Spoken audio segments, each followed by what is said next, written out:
Welcome to the All Gen Gamers, a podcast for people in video games of all generations. Starring Pete Dorr, Gamester81, Jason Heine, and Metal Jesus Rocks.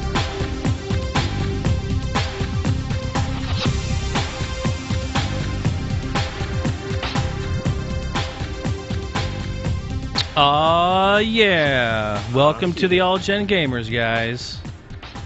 How we doing today? We are live, right? Absolutely live, 100% live. Streaming on our Twitch page, you guys. So if you haven't checked us out there yet, please do. It's twitch.tv/allgengamers. But we are live for our 150th episode special. Cheers. Does everyone have a beverage? Absolutely. I got some saliva. I don't have anything. I got some Baja Blast. Saliva. Saliva. Nice. Love it. Tasty.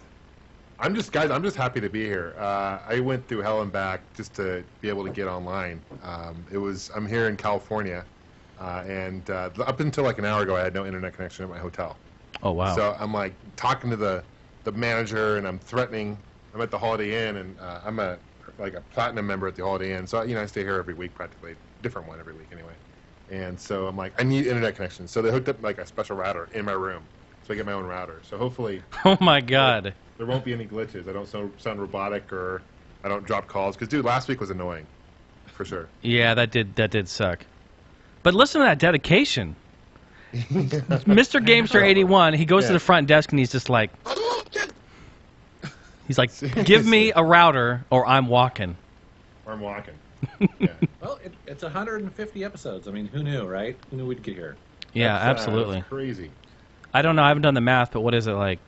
Someone said almost 3 years or something. Yeah, about 3 years. And what is it like? How many hours is that? I say average 2 hours of podcast, so about 300 hours of content. Holy shit! Do we need a moment of silence? We posted our first tomorrow. Is going to be our first episode 3 years ago to the day. Oh my God! Really? That's amazing. Yeah. Now, So this is also our 3-year anniversary episode. Wow, it's 2 in 1. I didn't get you guys anything. I'm sorry. This is bullshit. I did pick up Jason Yami review. I picked up you something for your belated birthday, man. You did? I did. You want me to tell you right now? Because next time yeah. Is it inflatable? It's inflatable, isn't it? It's not inflatable. I know he wanted an inflatable whale. I did. I always want one of those. But I hope it's like half of it. No, so I know a lot of people saw my post on Facebook, and I know I immediately texted Jason because I was at Goodwill last week, right? And Jason, you know the area, right? I mean, Goodwill's here. Myth, right? I mean, yeah, it is. I'd say 95% of the time you don't really pick up shit, right? Honestly. It's true. Yeah. So I'm at Goodwill. I'm literally, I go in the back, always look at the electronics, and they had a couple PS1s. I think they were like $5 each, with minus the, they're always missing connections, right? No control, the trays never shut right. They're all fucked up. Yeah. So I took your advice, Jason. I went up to, like you always say, go to like the CD section, look for PS1 games. Go to the DVD section, look for Xbox, and PS2 games. Right? Oh yeah. Let's see where they put them. And I go there, and again, nothing. And I'm literally about to leave, and in the corner of my eye, it was like one of those moments when like the light shines down from heaven, and you hear, oh, like the angels sing, kind of that moment, right? And I leveled up, yeah, for sure. I got bigger. I saw a Pokemon Red there, sealed, Pete. Game Boy. You didn't open it. $5.99. $5. How much does it go for now? They're like what, $200-300, I think. Yeah, at least. It was crazy. I mean, sealed. We're talking. It's sealed. Sealed. There's a little ding on the corner, but nothing major. I'd say, I'm a professional grader. So $100 off. I'd give it like an 8, maybe 7.5 to 8. As far as like how good condition is, right? Out of 10. I mean, they're never gonna give 10 on these things, right? Even if it was like pristine. They never do. Yeah. So I mean, it's good shape. 2 years from now is gonna be the 20th anniversary of Pokemon too. So it's gonna be like super hot item. But I couldn't believe it. I was like, my God. I had to donate $1 just for karma reasons, to their charity, whatever. Because they always ask you, donate $1. I'm like, yeah, I'll donate $1. Because the karma gods are on my side there. Yeah, fuck it. Walking out of here with the $100 game, $200 game, yeah, sure. Now, I mean, what is the story though? I mean, and obviously we don't know the real story, but In your mind, what is the story of that? How did that survive for the past, I don't know, like couple decades? Okay, first of all, someone donated this shit, right? I mean, the fact that it's probably okay. My theory, this is my theory. Some guy went off to college and his mom probably went to his game room and cleaned house, right? And just donated this shit. Doesn't even know, no value. But the fact that like the manager took it and the employees didn't see it, it's unbelievable. But anyway, back to my original story. Why I mentioned I got Jason something. Yeah, I'm really glad you got me that. That's awesome, John. Thank you. You were my friend. But no, I went to the other GameStop over by Bookman's. You know, I was in there. Yeah. There was always Bookman's, which is a great retro place, and there's a Goodwill, and usually that Goodwill doesn't really have anything. But some guy traded in all his strategy guides for his like gaming strategy guides, right? There's like probably over 100. So I picked you up a copy of. Guess what games I got you? Oh God, are you kidding me? I gotta guess. A strategy guide? Strategy guide. Mary Kay and Ashley. What? Prom night with Jason. So pretty. No, really. Okay, guys. Okay, Pete. No, you think of Jason. Yeah, I'm trying to think. Mary Kay and Ashley. Some kind of racing game in there. No, it's not a racing. Or game. action. Shit. Some kind of shooting. Shooting. Far Okay. Cry. No. Come on. Okay, what's the epitome of Jason? Come on. What game does he play all the time? You got me fucking Battlefield? Yeah, Bad Company. The strategy guide. Oh shit, son. You know I don't own it. okay, I got you that for $2. Oh hell yeah. And I also picked you up Duke Nukem Forever strategy guide. Oh dude, that's money. So next time I see you, man, they're yours. Hey, thank you. Thanks for thinking of me, dude. Hell yeah. Yeah, it was crazy. I'm like, dude, it was like, I don't know. I felt like going to Vegas that night because I'm like, dude, I'm getting lucky. And that was at a different Goodwill. So. Man, you're just on fire that night. Yeah. Yeah. Jason, how old are you? I'm 19 and a half. No, that's how you feel. Oh. Mentally, that's how. How old are you? Let me guess. Oh God. 31. What the fuck? How do you know? Was that right? Yeah, that's right. I'm 31. Well, that's a good year. Ding, ding, ding, ding, ding. That's right. So now that the cat's out of the bag, I'm going to Vegas. The fuck out of here. I just want to address people in the chat that we're looking for video. We're not doing video because last time it was a mess. Like when you do video over Skype, the calls just get really shitty. And we figured with Gamester too, with his situation, we didn't want to risk video. Especially what happens, guys, is that when we do the video and the bit rate goes to shit. Not only that, the quality of the video goes to crap, but the bit rate on the audio just tanks. And last time we did it, you know, we had 4 or 5 video feeds going, and it worked some of the time, but it was more of a headache than anything, and just a big pain in the ass. So we decided let's just do audio this time. So it's all good. We love you. We actually love you so much that I'm going to segue into our new news. What? We have some new news for everyone. This is actually really exciting, guys, and it's something that we have talked about from the very beginning of the podcast that we wanted to do, but limitations limited us, right? So basically what happens now is we do the show, and then I take time and I edit it up, and then I post a teaser on a YouTube, and then we post the episode a week later on Wednesday, right? So our podcast is a week old, which has worked, and it's not too bad. It's better than nothing. But now the fact that we, as a show, we have, you know, we're doing new formats, we're really tight, and we have tightened up the show quite a bit to where, unless we have some technical issues, I really don't have a whole lot of editing to do. As you guys know, I really don't do a ton of editing. I let it be as it is. Unless we have, you know, serious problems, I will go in and correct them. But other than that, the show is what it is, and we're just become, after 3 years, very, very good at doing it. So what's going to happen now, we're going to do the show, and I had a huge update to my software, my editing software, that allows me now to export the shows quicker. So now what I'm going to do is we're going to do the show on Tuesdays, like we've been doing, and we're going to release them the next day. How about that? Woohoo! Woo! I know I need to. Here we go. A little golf clap for that ass, huh? And by next day, I should probably chime in here. I hope to keep it the next day. Not to steal the thunder a little bit, but if I ever got busy on a Wednesday, it may technically be Thursday, but I'll do my best. Right, and you know, if I have any issues as well with the podcast or with editing or there's stuff I need to do, you know, it will be a little longer. But that's the plan. We now will be able to get it out the next, you know, day or two, as opposed to, you know, a week. So that's really a big step for us. The problem that comes with it, though, is like in the past, having that week always gave us a good cushion where if something happened at the last minute, we had to change dates to record. We could, but now that it's going to be coming out the next day, like if something comes up at the last minute, you know, we might skip a week here or there in some cases, you know, because we're not going to have that week to reschedule anymore. Exactly. That pretty much gets rid of our time frame. So, and yeah, exactly, Pete. I mean, that's exactly it. If something happens, then we're going to have to just skip a week and pick up on the next week. So that may happen, but all in all, we're trying to just do this so we get it out quicker and when it's more relevant. And that's really what we want to do. And we all agree that we're at a point now to where we can do that. So we're going to. You know, and another thing too, like God forbid something happens and I lose a backup or something, or it crashes or something, and that's happened. You know, God forbid that ever happens again. I think 3 times. Keep count. Okay, John's got a tally. Unlike the most critical episodes. I can't catch a break. Our E3 episode from like what 2012. Like one of the E3 episodes we lost. We lost the most amazing episode in history where we did the trivia battle. Off, Pete. Yeah, fuck off with the most amazing episode in history. It really was. Fuck that. That was so epic. That's harsh. That's harsh. Dude, I was just, you know what? I'm fucking releasing the podcast monthly now. Screw this. That is so harsh. What was the other one we lost? I forget. I can't win. Come on, stream. Back me up. I'm trying. Fucking best episode ever.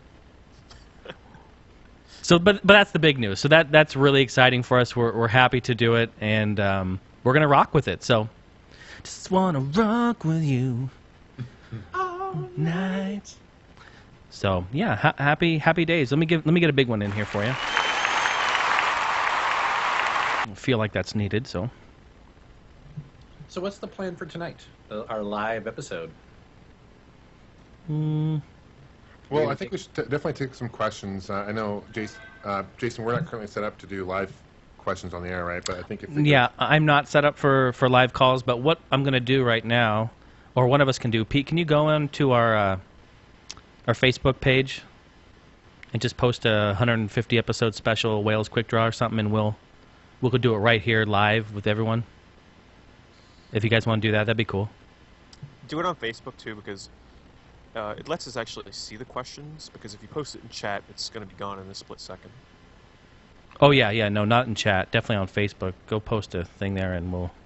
Just wait for me to get through. We will do that. So we're gonna do that. Got a couple of things to talk about.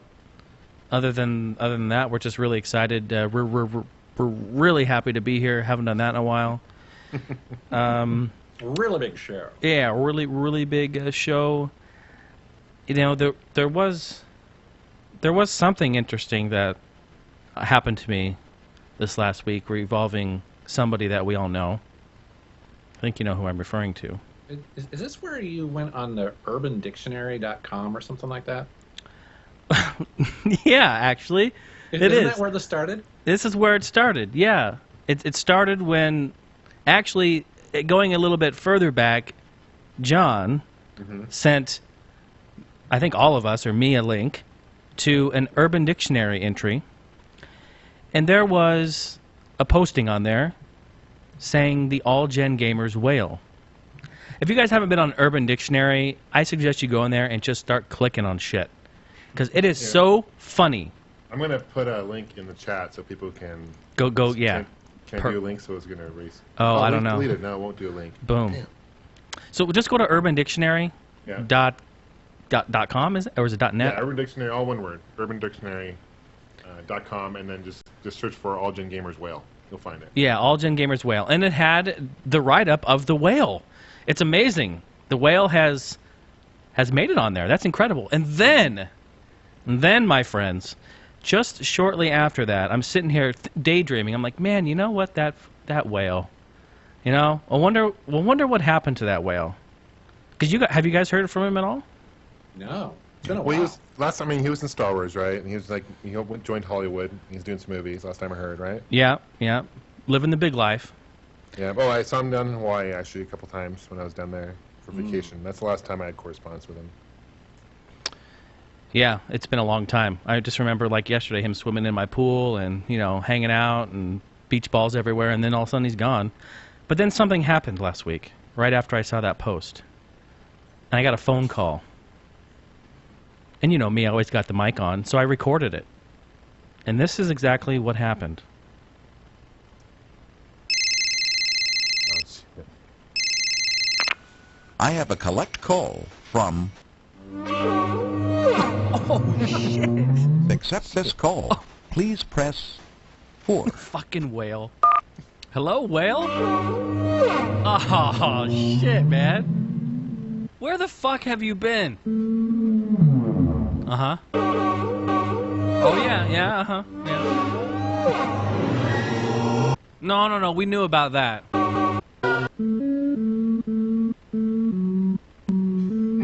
Yeah, it kind of looks like you hit the bottom of the sea, doesn't it? Oh, I'm sorry. That was lower than dolphin shit. I'm sorry, I'm just kidding. God. You know, well, unlike some people, well, we don't just sit here and ditch, okay? You know, we're still here doing the show. Yeah, exactly. You know, it's bullshit. We got you famous, and then you just fucking took off. See you later. Don't have any more dolphin pussy now, do ya? Yeah, exactly. Well, listen. As if you didn't know, we're doing the 150th episode of the podcast. Do you even remember the podcast, Whale? Because that's the one that made you famous, right? Remember that? It's called All Gen Gamers. Yeah, well, anyway, we're doing our special tonight. It'd be great if you'd come make an appearance. At least, you know, some of the fans, let them know you're still alive. It's been bullshit. You've just been running around doing your own thing. And now look at you. You don't even have a pot to piss in. Yeah, of course we'll take you back. How can we say no? Ladies and gentlemen, it is the return of the All Gen Gamers Whale.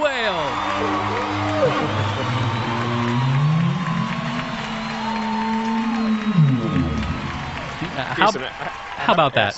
Did you use all of the same sound clip and just like speed that shit up and like cut What it are you up? talking about? The whale's a real thing, Pete. Yeah, that's how the whale talks, Pete. That's how we Can talk. I hear, get your whale on? I just want to hear that one more time, dude.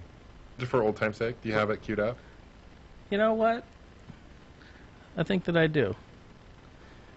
What we have to do is we have to realize that, you know, when you hit rock bottom, you always come back. You know, you come back to your family. The prodigal son. Exactly. Yeah, I'm just looking. I think I got it queued up here. Hold on. Well, I know he was staying with Johnny for a while, then I think he went to Pete and down to us. He may migrate up north to Jason and all Jesus. Yeah, you know, I haven't seen him, but I'll keep my eye out. You know, we do have a lot of orca whales up here, so it's possible. Maybe a new mate.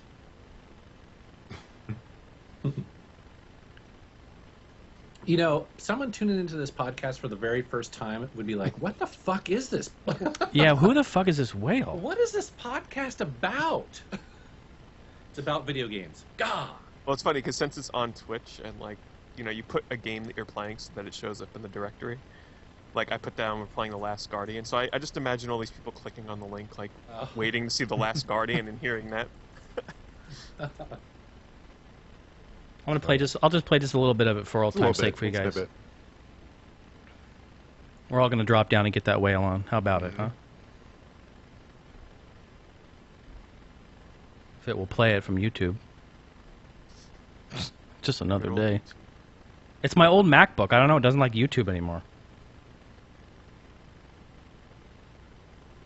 Wow, the suspense. It really is. Oh, here, we'll just go to this link. Here, a little preview. There we go. I'm getting ready to drop it. Yeah, drop we're down. going to drop something. He went from Pete to Johnny, but now he's kicking it with Mr. Heine. Well, what can I say? He likes my pool and he likes the sun rays. Yeah, and when he flips up his tail and the birds fly by, they tweet it all day. We were on our way to Quick Trip for a drink run. He asked me a bit about Gamester 81. I said, he's my neighbor, son. He demanded I go get girls and bring them back too. I guess he's got something for them to do. Drop down and get your whale on, girl. That's right. Drop down, fool. See, but that made him famous. You know, we were making him famous. Then he's like, you know, Yeah. fuck these guys. I'm running off. Yeah, he did. He But- kind of put us aside. But hey, a man's got to eat, so he's back. Put him to work. Yeah. Well, I got yard work I need you to do. Oh, good times. So, Jason, you have another album coming out, right? You're working on another project? I do. Now, I've mentioned this briefly before in the past. I've been working on a video game remix album, and it's been I don't know, maybe 3-4 years in the making. It wasn't intended to be an album. It was just something I was doing in the background for background music on my YouTube videos. That's all it was. So, but now it's kind of become like, hey, I think I'll make an album, and everyone's been saying, yeah, it's kind of a cool idea. So I want to play a little snippet, just a teaser of my video game remix album, which hopefully in the next couple of months will be done. So if that's cool, I would love to play it. Cool. If you want to hear it and take that call, John. No, sorry. Frank Dust is calling me. They're like, it's too awesome up there.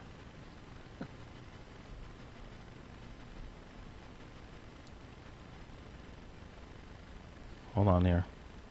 Just another day of queuing shit up.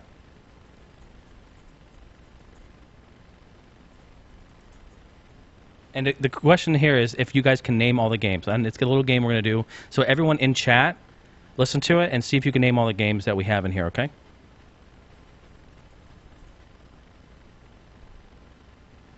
All right, here we go. Here it is. Come on. Suspense. I know, man, building it up. Bum-ba-da-bum. Here we go. And go. And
All right, how about that, huh? Dude, that's awesome. I recognize a couple of those, like Yoshi's Island, one of them, right? Mm-hmm. Yoshi's Island was awesome.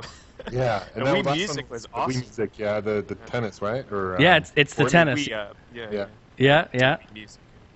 And there was that Mega Man 2 or which Mega Man was that? Yeah, you're right. Mega Man 2. Yeah, that's it.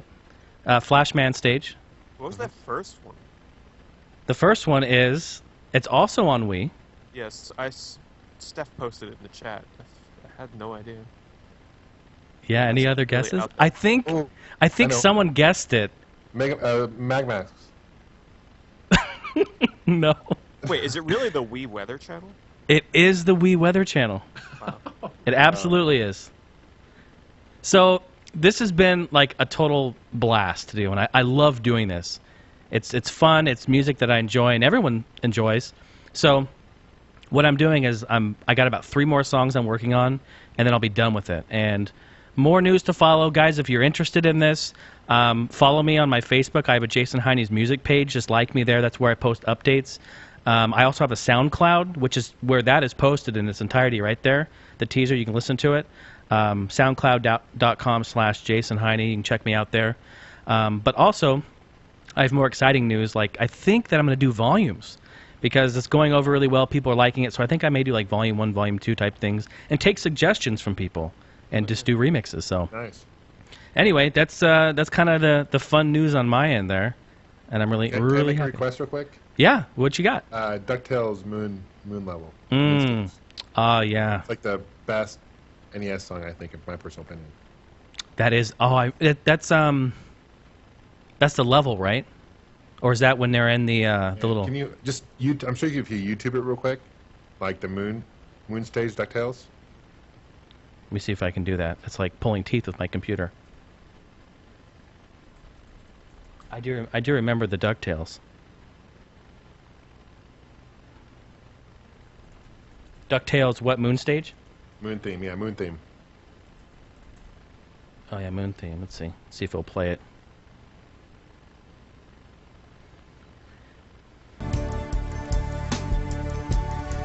No, that's That's not. someone else's remix. Hold on, no. That's my. That's my Animal Crossing remix that's on there that I didn't play. My animal droppings. All right, well it's doing its thing. Yeah, I'll take a look at that. If it loads up here, Yeah. I'll play it. I'll play it. Definitely. So Or- yeah, yeah, thanks for just letting me one. play it there, guys. Yeah. Good stuff. Yeah, that's awesome, man. For sure. For show. So we never talked about what we picked up during the Steam sale either last week. Oh I'll go dear. first. He didn't pick up shit. Absolutely shit. I knew it. Hell yeah. Fucking knew it. I resisted. One of the few. How? How did you do that? Started playing Smite again, and I just told myself that, I looked at all the games that I bought last Steam sale and still haven't played, so I'm like, fuck it. Plus, I'm saving up for the PS4 and the Xbox One. Gotta think ahead. That's true. God, is that 2 months away, right? From now? About? Yeah, well, No. assuming that they both launch in November. November. End Oh, of November. okay. End of November. Mm. Yeah. I feel You like know, I'm the only one that bought games. No, John, you've been No, I online. got some games. Yeah. Yeah, I okay. I bought one game. I was like Pete. I was like, no, man, I'm not going to do it. I bought one game.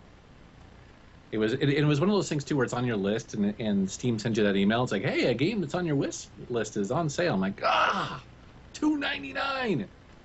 It's ridiculous, isn't it? Yep. Like you can't pass that up. Well, for me, I've mentioned before, I don't really like playing games on my computer because I'm in this little office. It's not optimal, but Trine 2 went on sale, and that's. Have you guys played that game or seen it? Oh my god, it's beautiful. Wait, which game? It's called Trine 2. Oh, yeah, I've seen that around. It looks really good. It's also on the Wii U and everything. When I played it a little bit, and that's the type of game I look at. I'm like, okay, that's next gen. Like, there's so much detail in the background, especially when you run it at like this massively high frame rate, display resolution. It's like that's what next gen games are going to look like. They're just beautiful to see. So I bought that for $2.99. That was it for me. So Jason, what'd you get? Jason, hey, what'd you end up picking up? All right, so I want to first go out on the limb and say that this year's summer sale was pathetic. Yeah, I said compared it. to last. Yeah, I would said agree. it. No, I didn't think it was that good. I remember last year and the year before just getting like blockbuster games at crazy stupid prices. This one I felt like they were, I don't know why they were holding back. I don't know, there was something going on, but what we got were good games, granted, but what happened was they had like the daily sales, all right, or for that day, and then they had flash sales. And the flash sales only lasted about like 8 hours or something, right? And then you could vote for what would become for the next 8-hour flash sale. So that was all good and fun, and you can earn trading cards and all this crap, and it's a lot of fun. But what happened was we had so many games that were like duplicates. So like one day, let's just say Far Cry 3 Blood Dragon, which was on sale at a good price. I think it was like $10 or something, or 8, or I don't know, something like that. But it was on sale, and then like a few days later, it was a flash sale for the same price. And I'm like, wait a minute. To me, that doesn't make any sense. Put the game for sale once. Give people, that's the game. If you want it, buy it. And then put a different game for the flash sale. Like, let's have no repeats. Why are we getting repeats? That didn't just happen with that one game. It happened with many, many, many games. I can count, like, so many games that were repeats. And it was really irritating to me. I go, why is it on here twice? If this is like, one-time only sale, summer sale, don't put them on there twice. And that was really irritating. So, but I thought this year was, thank God it was kind of shitty, because the deals are so good. My wallet's already screwed, So good thing it wasn't like last year. But to get on to answer your question, I picked up Aliens: Colonial Marines. Now I know the game got bashed and it's horrible, and even when I bought it in my feed, people were laughing at me like, "What? You bought this game? What? It's supposed to be horrible, Jason. What are you doing?" And it was like $6. So I was like, okay, I'll buy it for that, just for the co-op, So whatever. Pick that up. I did pick up System Shock 2. That was on sale for $5. Yeah, kind of disappointed because I bought that not that long ago for like full price or something. What was full price on that? 10 or so? I think it was 10 or 15. No, I think it was 10, $9.99. I think on GOG it was $9.99, and then when it was released on Steam, I think it was 10. It's been interesting to see a lot of people kind of disappointed in playing that. Not a lot of people, but myself, I grew up with that game and I loved it when it came out, and I think new people coming into that game are kind of shocked at how difficult it is. So it'll be interesting to see what you think, Jason. Yeah, well, I'm working through it. Phantom Jest and I, we're going to go through it and play some co-op. She bought it as well, so we're going to go through and do some co-op with it. And I've played the game a long time ago when it came out, so long ago that I really don't. I mean, I remember it. I remember being blown away by it and how, like, the atmosphere and almost how scary it is. It kind of is freaky. Oh, yeah. And for the time, no game looked that good. But so we're excited to kind of go through it again and do it co-op, and it's going to be a good time. So I picked that up. Also picked up Dishonored. I think that was $9.99 or $8.99, something like that. Jason, you said that was a really good game. So dude, I actually just in the last week I've been playing through the Knife of Dunwall or whatever, like the DLC for that game. Going back into it, replaying it.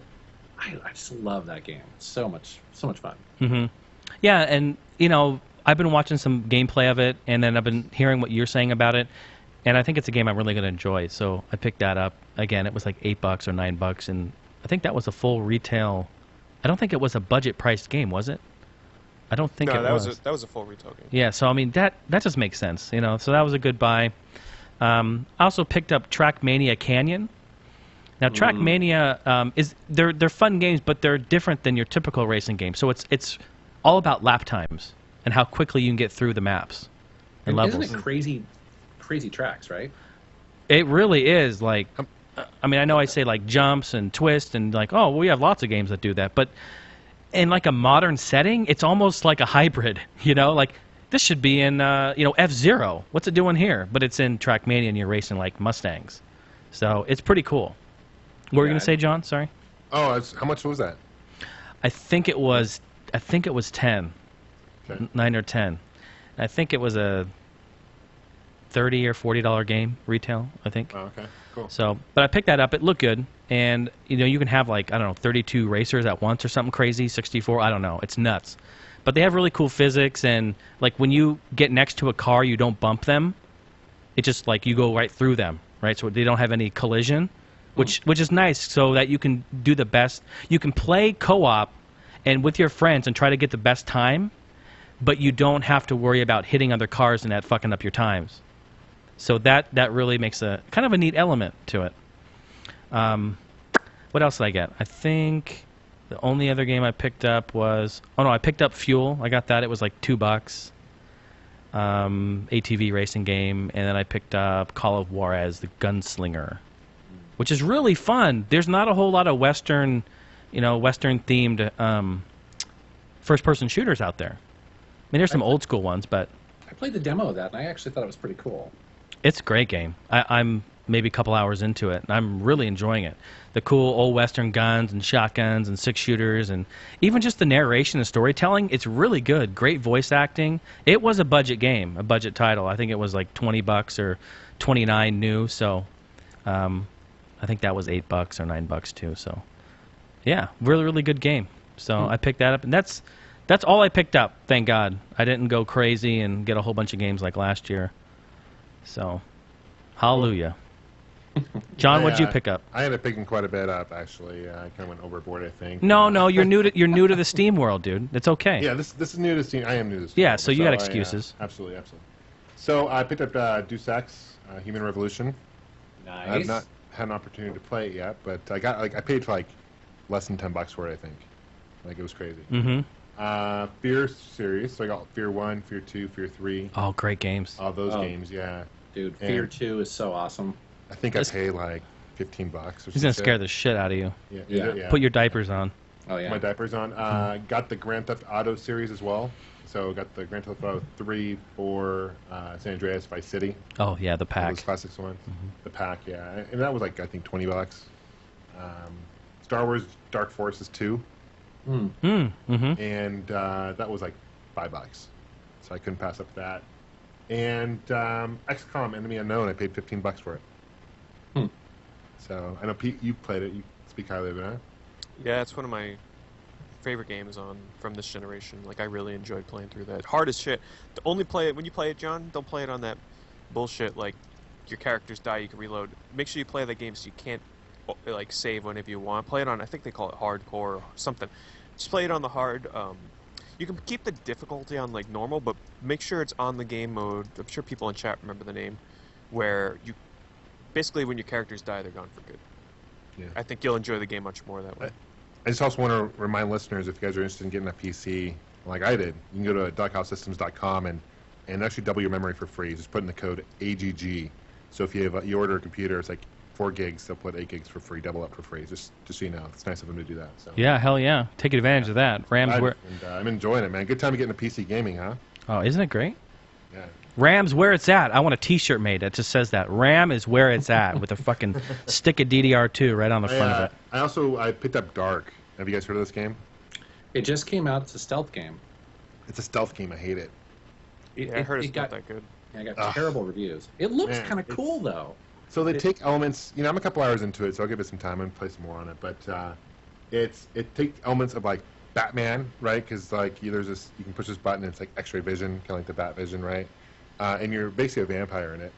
And it takes elements of what's the game? What's the name? Drawing a blank here. Assassin's Creed kind of style, right? So you have to sneak up on people. But it's super hard. Maybe I think it was my fault because I picked the hardest setting to play it on. But it's you don't have any weapons. At least the point I'm in. I'm 4 hours into it, and I don't have any weapons other than my biting some guy's neck behind him, right? So if enemies spot you, you're fucked because they all come swarming at you, and you have no defense. You can teleport, transport in here and there, and and all that good stuff. But it's a very dark game, as the title you'd assume from the title. But I'm not a huge fan of stealth games, to be honest with you. I don't know how you guys are with them. I just don't have the patience for it. I want to go in there and kick some ass. Well, stealth games are very tricky to make because you can get very frustrated quickly if they're not made very well. If it seems like they have sort of superhuman abilities to spot you from half the level away, I hate that shit. Yeah, they take some elements very similar to Tomb Raider and Far Cry 3, where level up, you can actually level up and you can upgrade your abilities and stuff, which is kind of cool. You know, so like you can teleport on someone, for example, and then now you can upgrade to ability where you can teleport on top of a person so you can kill them. But in order to have the ability to teleport and do all these special moves, you basically have to suck someone's blood.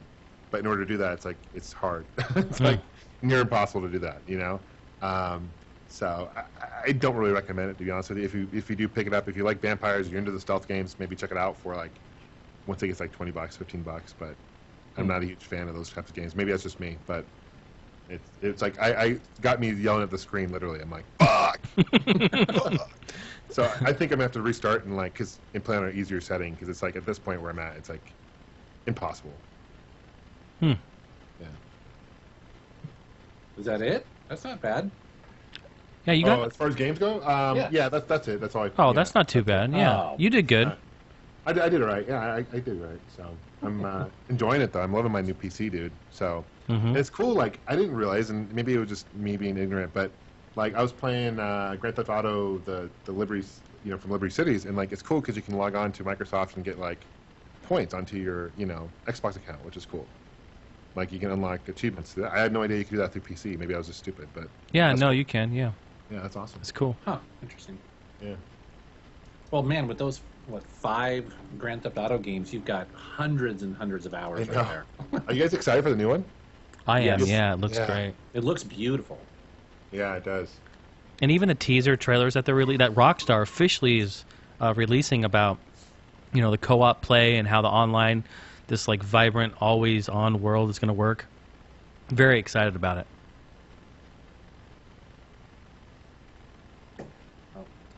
So someone in chat requested that I bring back the eBay segment.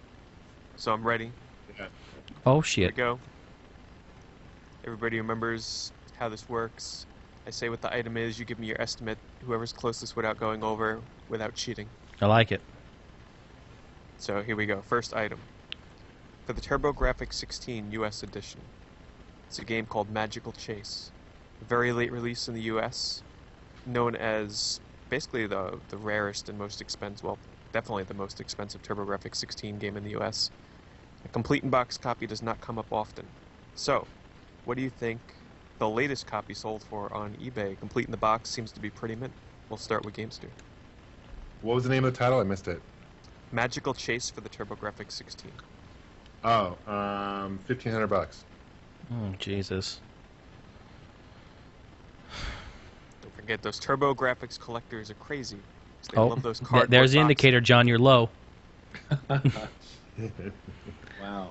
I'm gonna say 2,300, Bob. I knew this game was really rare and hard to find, but I'd be shocked if it sells for that much. That's crazy. I know.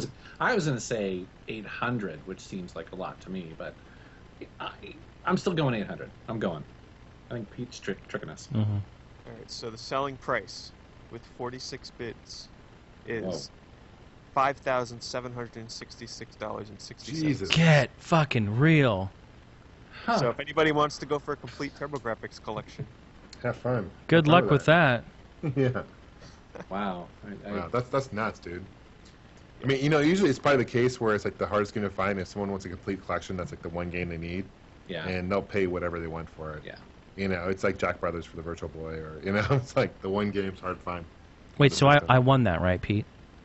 So do I get a consolation prize? Here's me. I'm starting to collect for the TurboGrafx, so I figured I'd start with the hardest game, get it out of the way.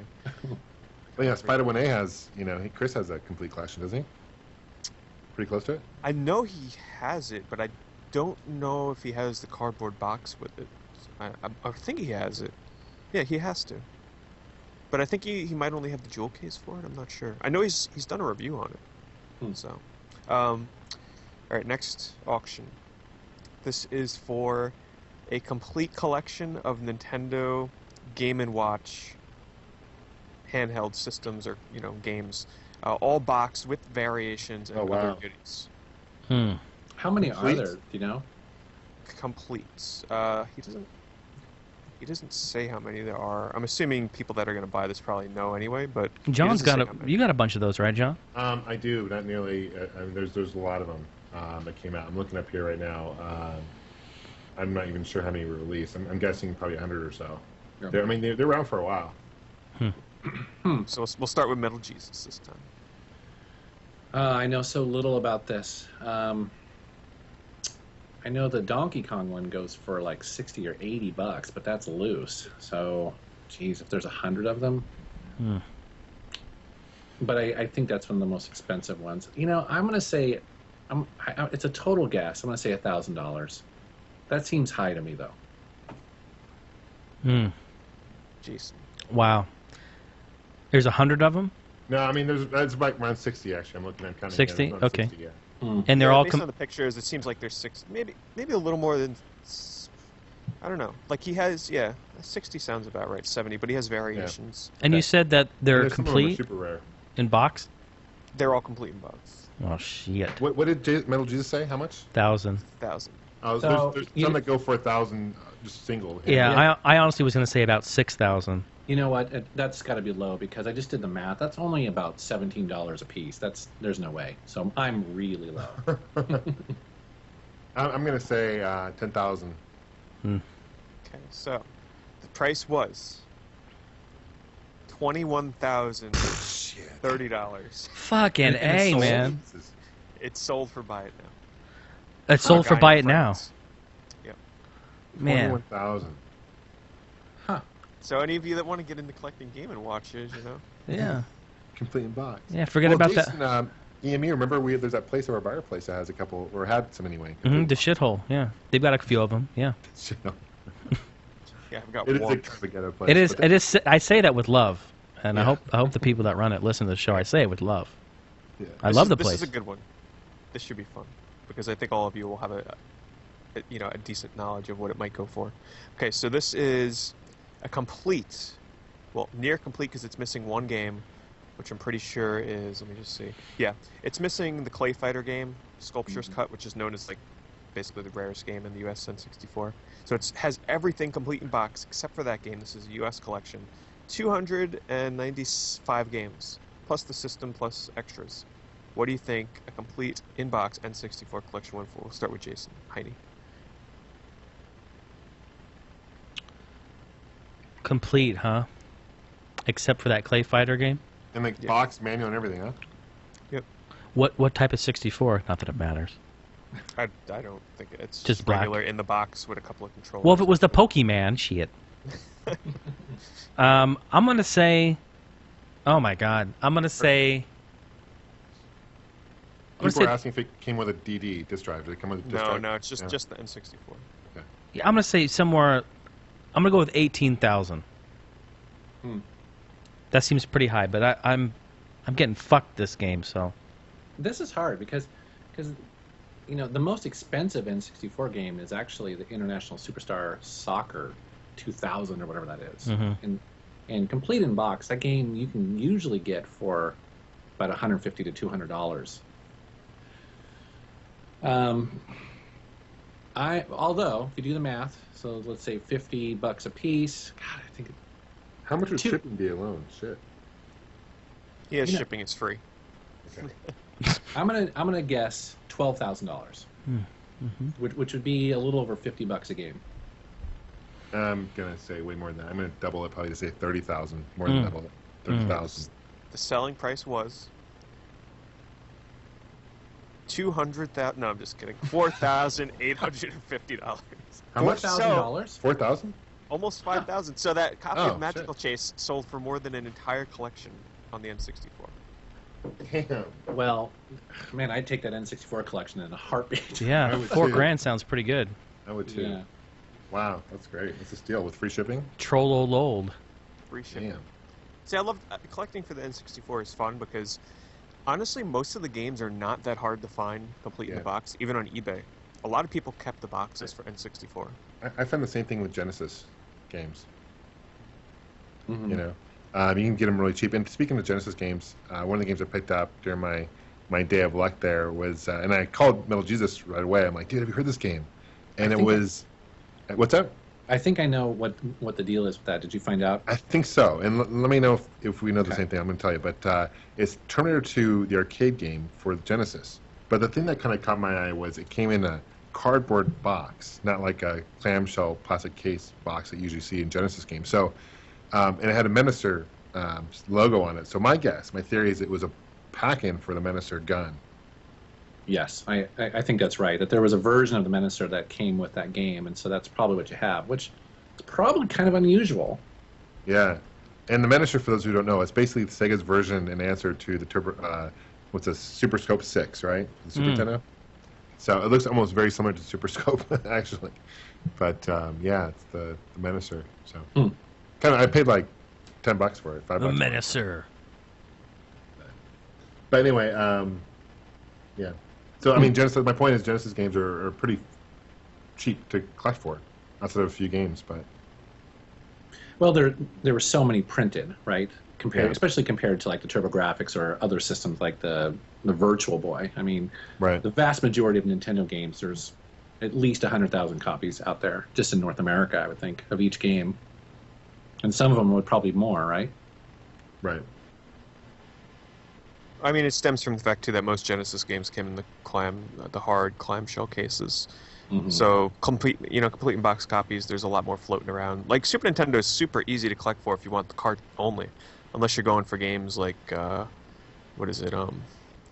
Middle like Wild Guns. Earthbound has probably come down, but some games, yeah, they'll fetch a lot of money for just cart only. But complete in box, you want to avoid that right now. I mean, I was looking at more game prices on there for that shit. There's another game on there called Metal Warriors, which is like the sequel to Cybernator or something. And that game, complete in box, is going for like $400 to $500. I'm like, what is it like? I want to meet some of these people, honestly, and just see their collections beyond Super Nintendo. Like, is this all they collect is Super Nintendo? Or like, I just want to see these collections. Yeah.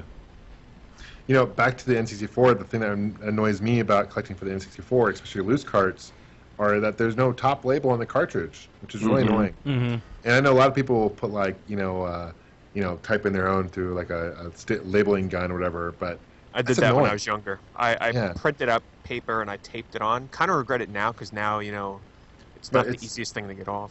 Such an annoying thing, really. It seems like it would have been so easy for Nintendo to put that sticker on there on the top, But that's what I do on my collection. I just basically have a label maker. Yeah, I bought it. You know what?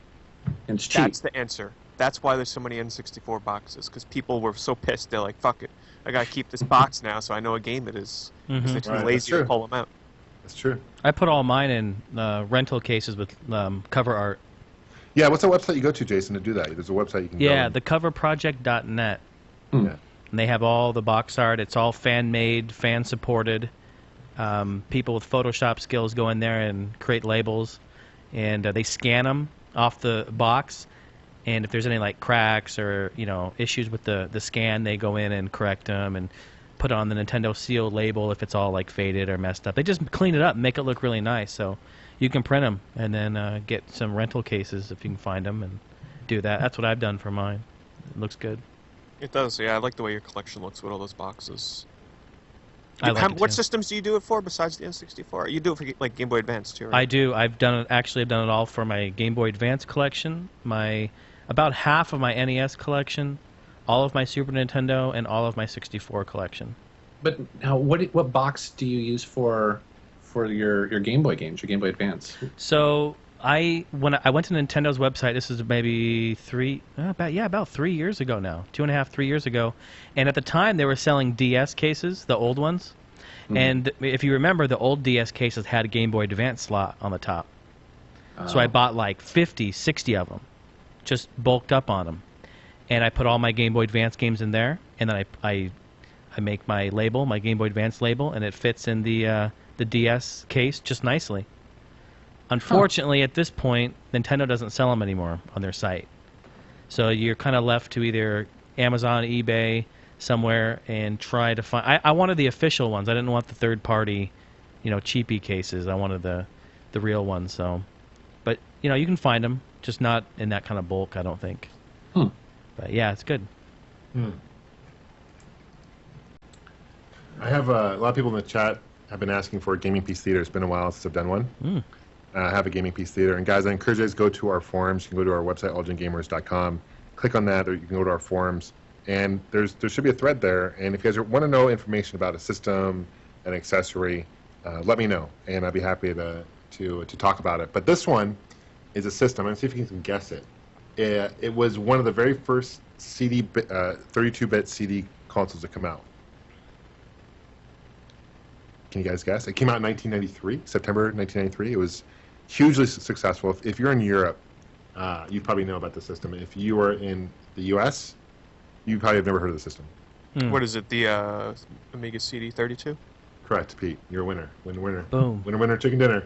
So, Commodore came out with Amiga CD32, which is basically a stripped-down Amiga 1200 computer, right? Because Amiga line of computers are very successful for Commodore. This isn't Commodore's first dive into consoles. They actually made like a consoleized Commodore 64, which is pretty rare. But this is basically, have you guys ever heard of the Commodore CD-TV? It was a system that I was came actually out. just on eBay looking up that shit today. Right, it's rare. Yeah, it came out in 91. This is basically kind of a mod version of that. Basically what it is, Commodore's claim to fame was this is the very first 32-bit CD console, which I talked about before, but that's not really true. That's true with most of the world, but in Japan, the SM Towns Marty came out before that, and that's actually the very first one. But this was hugely successful in Europe, and they sold over 100,000 consoles in Europe alone, and it did pretty well. The first year, in 1993, it was like the best-selling system, and then shit kind of hit the fan for Commodore. They released in Canada. They were planning on releasing in the States. They had a whole big shipment ready to ship to the States. Unfortunately, they had some patent issues, and they owed $10 million in patent fees to release this in the console in the States. So it never saw the light of day in the States. But as far as like the look of this console goes, it looks very similar to like a Model 1 Genesis, kind of in some ways. The console itself is very, very weird. It's the large controller. The D-pad's like a circular D-pad. It's got one like kind of a pause and start button. It's just one button, and then it's got these like weird like candy-looking buttons. So it's got almost like the Neo Geo, right? So you got the yellow, the green, the blue, the red. A lot of the games, unfortunately, you think because it's like a modded down Amiga console, you think that the Amiga CDs would play on this. That's not necessarily the case. A lot of them were ported over. So that's kind of a stupid move, I think, by Commodore. Why wouldn't you not have the games playable on this? Well, probably because it doesn't have a keyboard in so a lot of those games. That's true, but they did have accessories to make this into a computer, though. So like they did have accessories for mouse, and they had keyboard, and they had a printer and stuff that were third party that could be built into and help this like into a computer more or less on your TV. So so it didn't do very well. By April 1994, it was discontinued. Commodore filed bankruptcy at this point. They kind of went under. Unfortunately, it kind of killed them. It was the nail that went in the coffin, so to speak.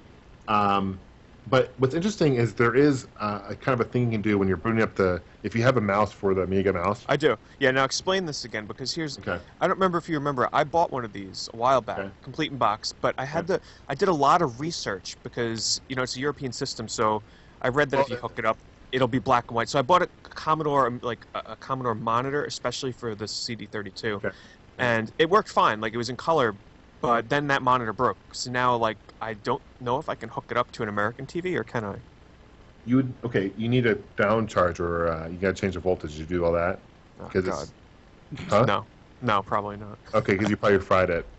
I mean, serious. Like, you need whenever you buy consoles that are like overseas, you got to worry about the volts and stuff, and you got to make sure that you buy the right converter. So I always recommend you go to Radio Shack. You look in the back of the console, look at the AC adapter, and see what the volts are. And even their plug-in out look different here, North. Well, if that was the case, if the plug was different than I had the adapter, if it looks like a US plug on the thing, unless I'm trying to remember. I don't remember what the hell plug I have with it. You're talking about the display, so you're in not necessarily the power to the console, right? Right. I'm just saying, just make sure you always do that first. Now, I mean, it could be maybe you had it hooked up right, and that's fine. But what you're supposed to do is, if you have a mouse, you put it in port 2, you hold down both buttons, and there should be an option that pops up. You can switch between PAL and NTLC, whatever mark, So, did that work for you? Did you try that? Yeah, because I bought the mouse. I remember doing something like that, because I think if you don't do something right, it comes in like black and white or something on the TV. I'll have to try it again. I'm kind of remembering using I could be completely wrong. I could be getting it confused, but I kind of remember it not coming with the official adapter, and I had to use like a Genesis adapter or something. I don't know. Huh. I don't know if that's right or not.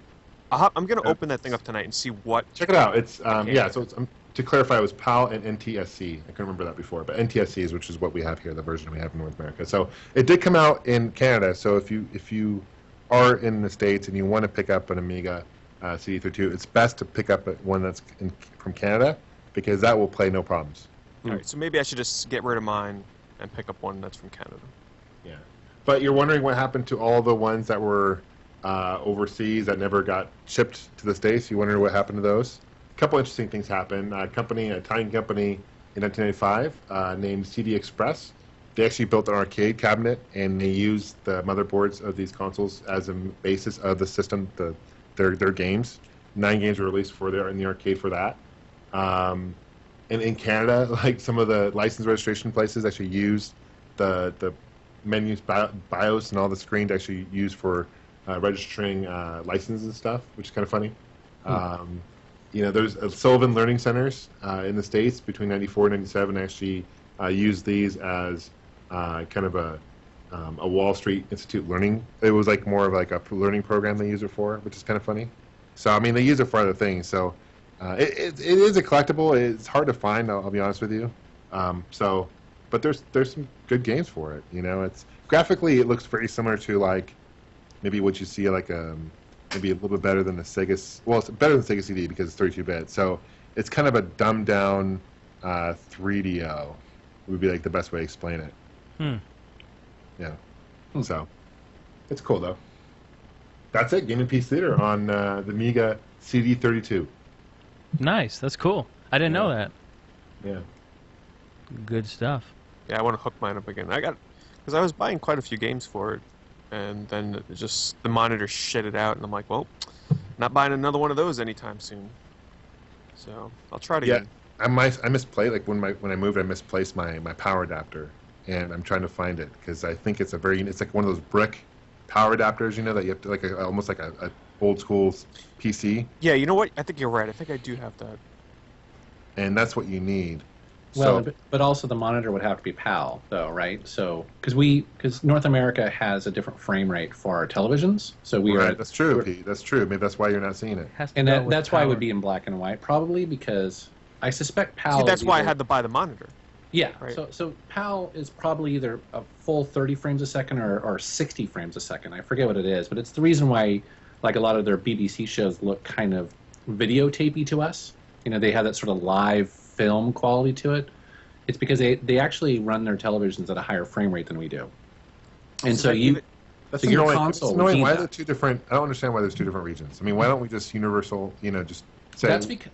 Yeah, so there's an entire history of television and sort of formats, and basically in the United States, we send along audio in the video stream, if I remember right. It's something to do with that, and probably people in the chat are correcting me, but basically we don't send a full 30 frames a second. We send 29.97 or something like that, and there's a tiny bit of information that's in a video signal that is other stuff. And we did that, I think it's because we had a period where there was black and white TVs and there was color TVs. And it probably has to do with sort of interlacing of the colors and things like that. But making a long story short, we chose one format and Europe chose this other one. And that's the reason why you have PAL versus NTSC.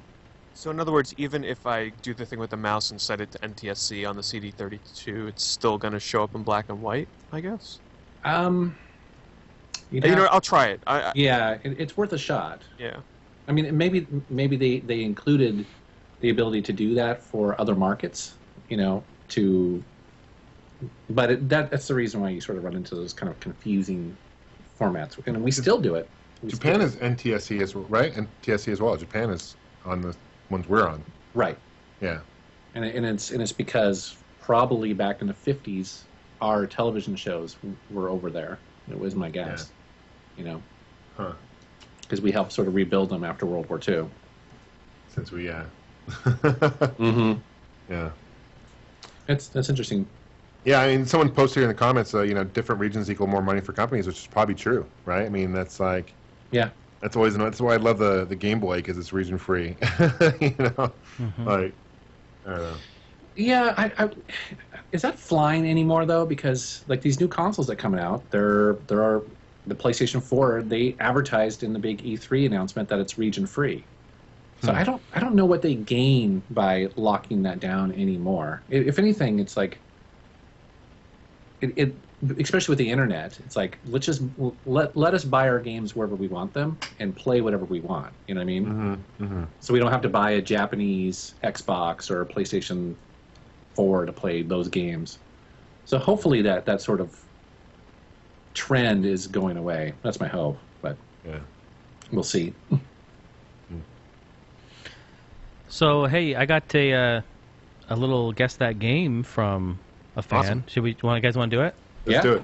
So I'm not sure if he's in the chat, but TV's Mr. Neil today sent in a guess that game for us. He did this before, actually, maybe couple times, and it's a lot of fun because now MJR can play as well, which is fun. Sweet. Yeah, and no looking at the chat. Yeah, exactly. Yeah, everyone turned that shit off. And luckily he sent me a text file. I haven't opened it yet. I haven't actually listened to any you of don't these. know? Okay. So Yeah, you don't know the answer. because I want to play too. Yeah, I Okay, want to play cool, too. Let's do it. So here we go. So here's the first one. What do we win? Don't ask him. You get a Rhythm Tech Studio Shaker. And you'll get that in the mail in 4 to I 6 win my Lord of the Rings trilogy back. 4 to 6 months. Lord of the Rings trilogy. And the dust that's on top of it. Okay, here we go. Shit.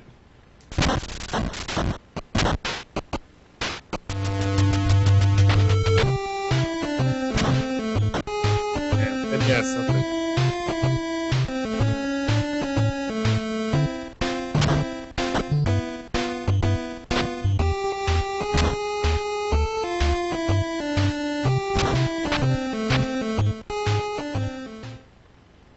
Catch the tune, but I have no clue.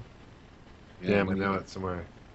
And in typical all-gen gamer fashion, he sent me the audio files with thumbnail pictures of beautiful, hot women. Beautiful. It's very nice. I wish you guys could see it. Send me some asses next time, Mr. Neil. Big You old, are the ass man. big old You asses. play that again? It's like Sure, really familiar. sure. I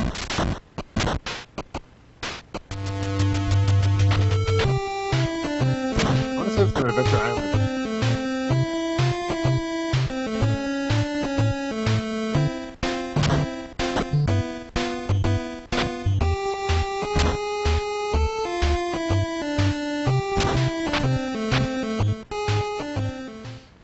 Honestly, the only thing I can think of is it sounds like hitting, or that's like a gun sound, shooting or something. Yeah. Like I don't like maybe an action game. Other than that, I think NES, but I don't know. It's definitely NES. I mean, that's my guess. I'm going to say like Adventure Island 3 or 2. That's my guess. I don't know. It sounds like a Hudson Soft type game. Like it sounds like their music style. And the music though almost sounds like a puzzle, like you know those dumb like they made board games and stuff on there. I don't know. Yeah. I'm not even gonna guess. I really have no idea. Yeah, me neither. It does sound like an action. Something's going on. Like he's hitting or a door's closing or something. You know, right? I don't know. It's got a nice little bass note there. Okay. It's like a poem. It's a beat door. I'm afraid to open the file though. There's only Yeah, one 'cause you text. might see all the names. Yeah, there's only one text file, so I'm gonna wait. Okay, wait. Yeah, just wait. Because That's fine. I don't want to. So here's number 2. Now bear my Arctic blast.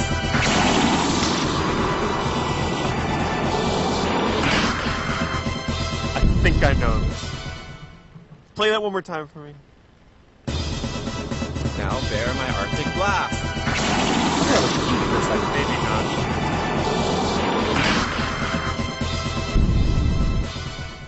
Sounds like a shooter. Okay, the only thing I'm gonna go with, and this is just because of the character's voice and the music, it's probably wrong. I'm gonna say Enchanted Arms. Arctic Blast. Isn't that a drink at Dairy Queen? I think it is. But I have no idea on that one. No idea. I'm going to say random fighting game. I have no idea. He's stumping us this one. That's good. That's All a right. shooter. Yeah. John, any guesses? No, I mean it sounds like it's on the PlayStation 1, maybe. Okay. I don't know. All right, on to the third one. This is the third and final one. Carpet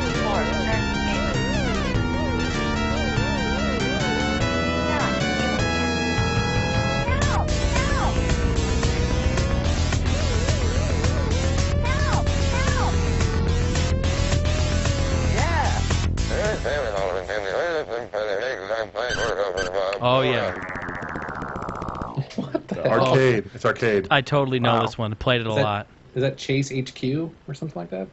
Oh, good guess. Very good guess. Is it? It's like Narc. I don't know. Like. It's an arcade, no? I'll give you. Or it's I'll an give you a arcade hint for because I do know this one for sure. it? Okay. It is an Atari Mm-hmm. arcade game. Narc. That's Narc, Oh. right? Good guess. Hmm. Is that your final answer? Road Blasters? Good guess. Very good guess. The help. Like I don't know. Yeah, and there's a siren that should give it away. That's what I was thinking. Is Chase HQ? Isn't that a Yeah, Atari game? that is. Hmm. That's a good. No, that's actually THQ. Oh, you're... I don't know. I'm not sure for the arcade though. Maybe it is. For the consoles, they did it. Anyway, I do know that one. That one is APB. Oh, Yeah. Okay. Yep. nice. All right. So these other two though, we'll do one last listen, and I'm gonna pull it up. Okay.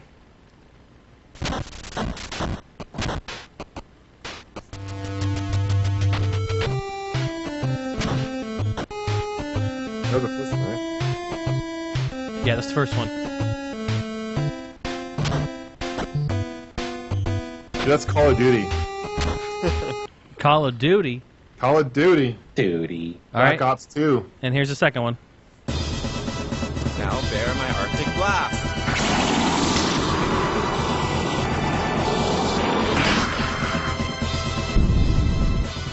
Wow, thank you for the woman in all freaking leather here. Damn, that's nice. All right, so I'm pulling this because I have no idea. Game number 1 is WWF WrestleMania Challenge on NES. Hmm. Wow. Wow. What was it? Some people in WWF chat said that. Some people in chat knew. Yeah. Yeah. WrestleMania. Wow. Yeah. Okay, all right. And the second one is Shining Force 3 for Saturn. Wow. Now bear my Ah, the Arctic music should have blast. gave it away. I said Enchanted Arms because there is a character in Enchanted Arms that is. He has a voice very similar to that. My Arctic Blast. So fearful. Fear it. All right. Well, hey, TV's Mr. Neil, thanks for sending that in. It's always fun to do. That was awesome. That is good. See, I don't have to do it. If I wait around, other people will do it. It's awesome. Yeah, that is pretty cool because then you can play. Yeah. So thank you. Mm-hmm. Very good. Nice, that's very- fun, yeah, for sure. Well, we have a ton of questions here. Should we bust into those? Let's. We're going to do them Wales Quick Draw style. How about it? Should we do it that way? Yep. Yeah. Let me get that queued up. Because, you know, he's returned, so put him to work. All right, yeah, go for it, guys. Whatever you got. I haven't looked at it yet. What are your favorite games this generation? Who asked that? David Blaine on Facebook. David Blaine. Ooh.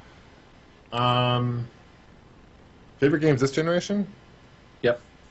Man, The Walking Dead, definitely up there. Mm-hmm. Far Cry 3, I love it. Those are good games. You know, I like Diablo 3 a lot. Little Big Planet. Little Big Planet. Child of Eden. Uncharted Space. 2. Oh yeah, Dead Uncharted. Space is a good series, yeah, the first two for sure, yeah. Flat Food, out. right? Flat out. Mario Galaxy 2. Skyrim. Yes. Mhm. What else here? I'm looking through the list. Oh, Rock Band. Rock Band 3. Oh yeah, Rock Band. Yeah. Played it to frickin' death. Mass Effect Do you 2. think that shit will ever come back? You know what? Yes, I do. Because they must have made crap loads of money off that this generation. But I think they're going to let it sit for a while. Yeah.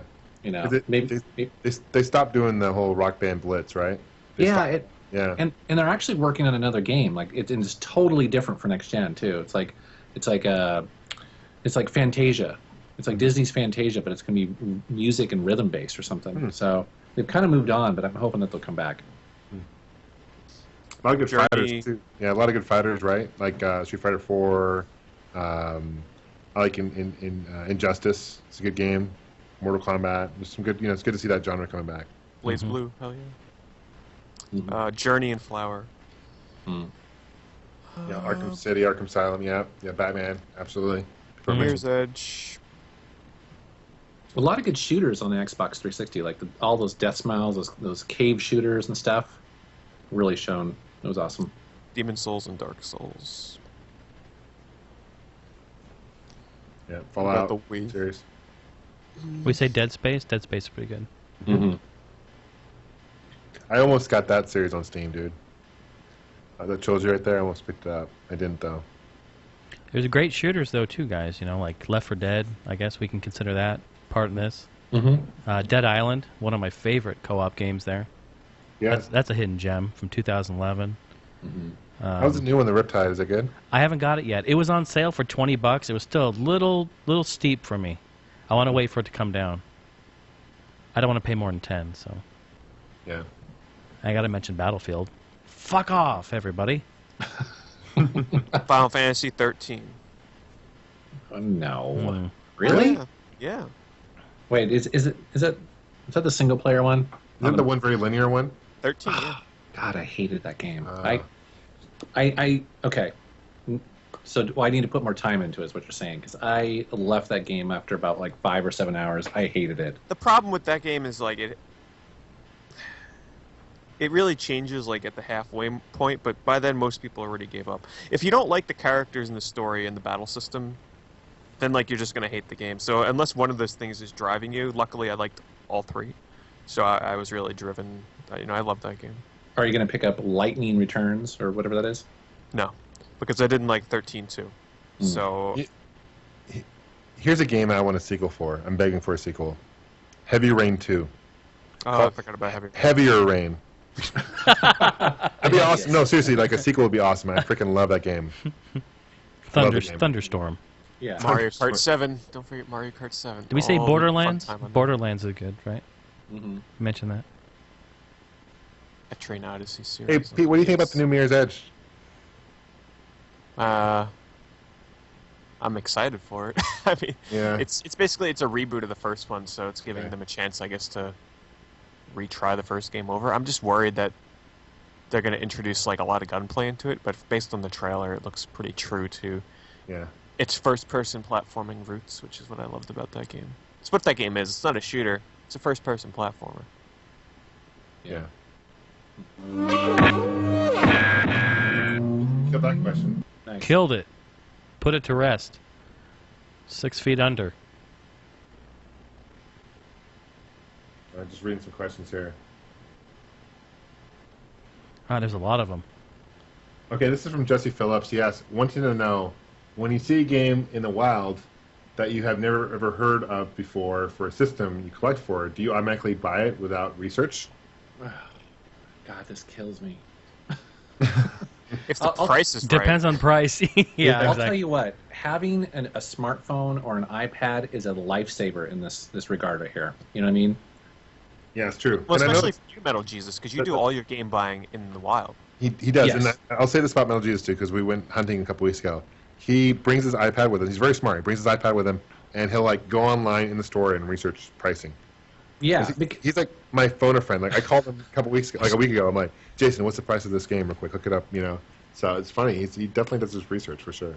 Yeah, I do, and I have a bunch of websites that are sort of bookmarked and ready to rock and roll, and it's because it's so frustrating to be standing at a half-price books and see a game and you think it's going to be good or not, and you kick yourself later because you didn't pick it up, or you buy it and it's a piece of crap. So either way, knowledge is power, and if you have a smartphone, that's what you do. And there's a couple sites. Pricecharting.com is great. Those are current eBay prices, and it breaks it down versus loose and complete and all that stuff. Also, rarityguide.com. And then if you just want to know if games are good, I always go to gamefaqs.com, and I look at the reader reviews, not the critical reviews, for games. And there's just a bunch of other stuff like that. Cool. I don't even know if there was a question. I just did it.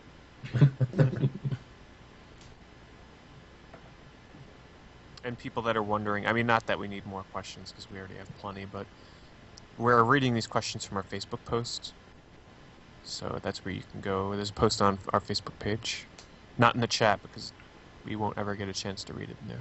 Couple people have just a real quick one. Couple people have asked if we could promote the forums more. I've read that a few times. So yeah, you guys, we have forums. Please go sign up and participate in there. You can find it for one on our website, allgengamers.com, but it's also Pete's Game Room forum is where you can find that too. So make sure to go check out there. We have little forums for all of our channels, and the community has lots of posts and things to do. And there's a lot of stuff to do in there. It's a lot of fun. So. Mm-hmm. That is our forums. Too. We've got a good community. First off, we haven't really mentioned this though, but I just appreciate all the listeners, guys. I mean, you guys are awesome. Really, we made it to 150, and honestly, it's because of you guys. And we have fun. I have a blast, and of course, we all have fun doing it. But you guys are amazing fans and amazing listeners and users, and we appreciate every one of you guys. So thank you from the bottom of our hearts. Thank you so much. Really. Mm-hmm. In the end, it's just a bunch of friends hanging out, having good conversation, and we just happened to record it and go live. And I think that was from the very beginning, right? That was just kind of the whole basis of the podcast, was just friends sitting around talking, and everyone kind of just eavesdropping in on it. And it's a lot of fun. Yeah. And we do it totally nude, too, so. Hell yeah. That's why we're not doing video today. No pants, no shirt, nothing. So many questions. There are. So here's one from Chris Wynn, and he's saying, I'm starting a podcast about movies in September with 2 fellow YouTubers. Any advice starting a podcast? Which seems like a good question. Yeah. I think my advice is just have fun with it, man. And just act natural, like it's you and your friends. It sounds like just have fun with it. Obviously stick to the point of movies, but I think it's okay to branch off and go on other things too. Totally. I think that's kind of what we do. Is we talk about games, we also talk about other things like a whale, and random stuff. Stuff about our lives and what we, make it personal and make it your own. And don't get caught up, just like with making a YouTube channel. Don't get caught up with the numbers and listeners, and they'll come. Just do it because you want to. Mm-hmm. Try to make it as professional as possible, and with the tools you have, and make it presentable. Try and get a good microphone. That's the one thing where if you're getting a new listener, like that doesn't know you personally or know you before, like if you're going to start listening to a podcast and the first thing they hear is bad audio or like background noise, they're probably going to stop listening. So just make sure you have good audio equipment. Yeah, Pete's exactly right. People don't really realize that when you do a show, especially for 2 hours, 3 hours, 4 hours, some of these podcasts, you have to remember, whoever's kind of producing this show, that the people listening, you have to think of them. Like when I edit the show, I'm trying to make it presentable for your ears, that it's not annoying or harsh or hard to listen to. I want it smooth and nice so that you can sit there for 2 hours with earbuds in and just cram AGG in your face. So that's really a big important. You got to get your audio on point, really try to make it as professional as possible and as clean as possible, but then just have fun with it and run with it. So good point there, Pete. Congratulations, man, to the Users Podcast, by the way. Pegasus reading here, it reached 1 year anniversary already. That's crazy. The Users Podcast. Wow, that's cool. Awesome. I remember hearing about that when they were first starting up. That is so cool. Yeah. Also, a shout out to the Press Start Podcast, who after a few months of hiatus have returned. I know there were quite a few fans of their podcast in the chat, so they are back. Check them out. That's great. Oh. That's Mr. Technos Week, Quick Freeze 4, and Nostalgic Dan 1. Good guys. Yeah, good stuff. Press Start Podcast also started up recently too, with Tinky Dana and not you said Press Start. Oh, what's that? You said Press Start. Oh, yeah. Where are we going? You need the next question?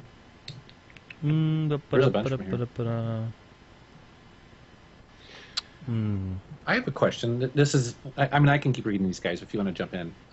But this is kind of interesting because Gamester just bought an Ouya. So what do you? Oh yeah. Ouya. So what do you? So this is Nathan Mitchell, and a lot of people are kind of curious about the Ouya. So this is basically getting into that. What do you think of the so far lackluster beginning of the Ouya, and how that may affect other upcoming indie systems like the Gamester? I just got my Ouya the other day. I'm actually my wife called me. I got it yesterday. I'm out of town, so I played a little bit with John. And the cool thing is you can actually use your old controller with it, right? So that's kind of cool. You can sync up a PS3 controller or a 360 remote with it, which I think is huge. I don't know. I haven't really messed around with it too much to say one way or another, but I know it's not getting very much support from as a developer standpoint. I heard, right? So. Well, here's the problem. Like the best exclusive, we talked about it with John Hancock, where Towerfall supposedly like one of the best games you can get on the Ouya. It was exclusive. The game's already announced coming to the PC on Steam and shit. So it's like,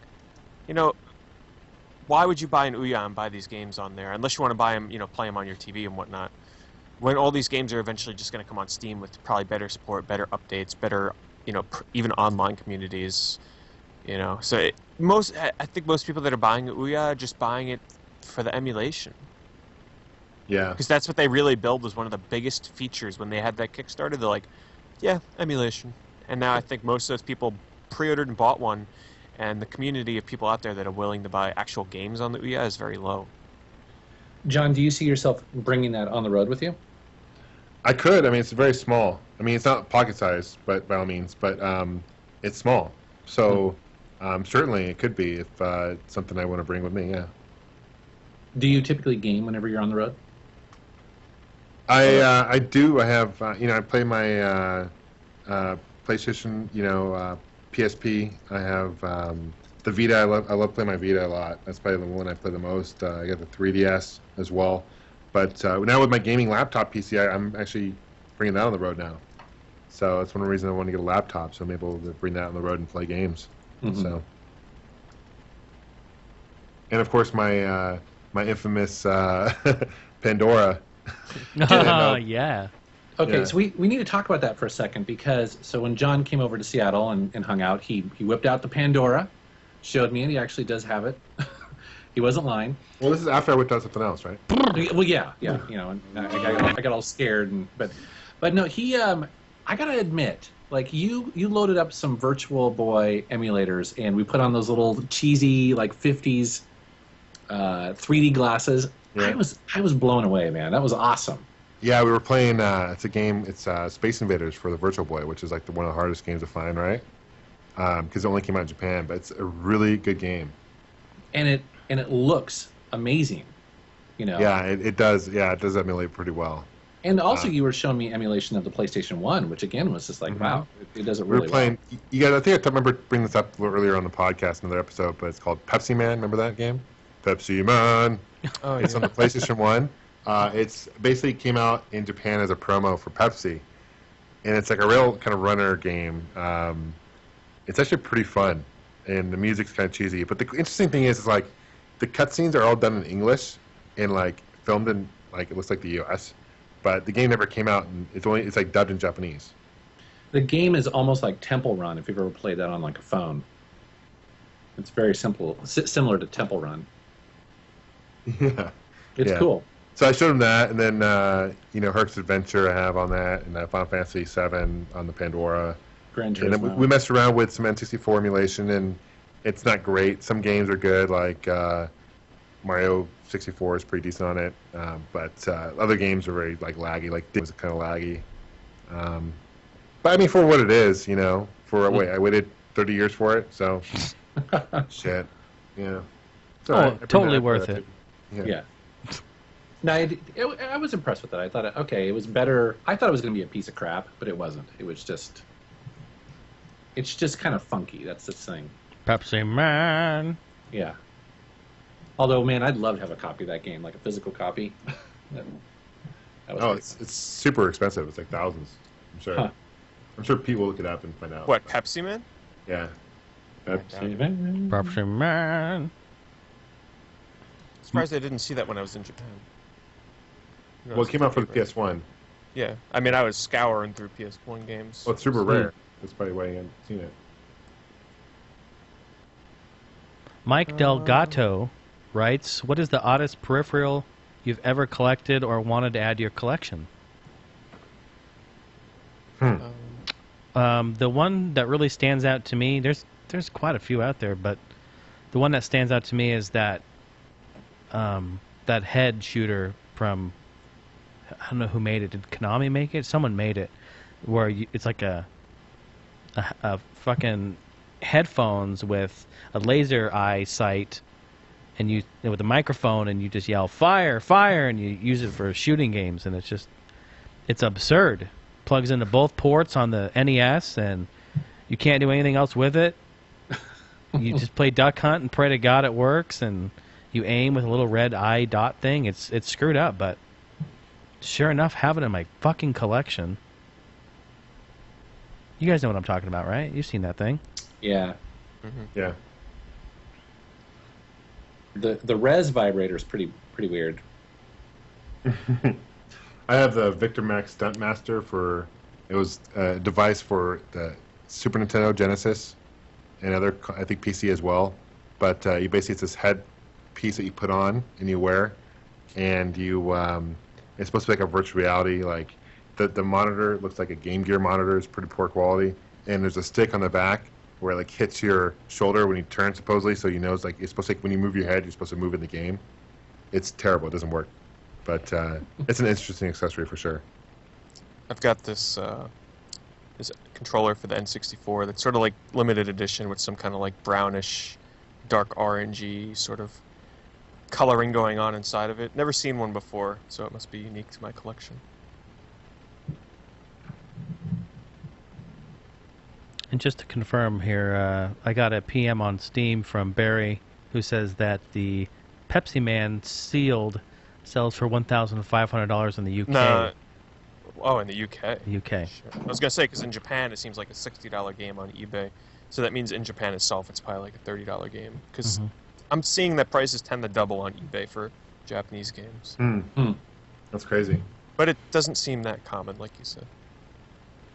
But that's not crazy town for a price. That'd be pretty cool to get. Not the $1,000 one, but the $60 one, right? See, the thing about like that guy that said it's going for $1,000 sealed, like that could be an asking price. People put crazy asking prices on sealed games because it's like whatever people are willing to pay, and some people out there pay hundreds of dollars for sealed games that aren't rare games just because they're sealed. So if it was a selling price, okay, but if it's asking price, that person's wasting a lot of money listing that item every month. Mm-hmm. He sent me the eBay link. It's live right now on eBay. Buy it now. How much? 15.31. You know what game I'd rather have? Pepsi Invaders. You guys know about this game? The 2600 one, right? Yeah. So it came out, is commissioned by Coke, right?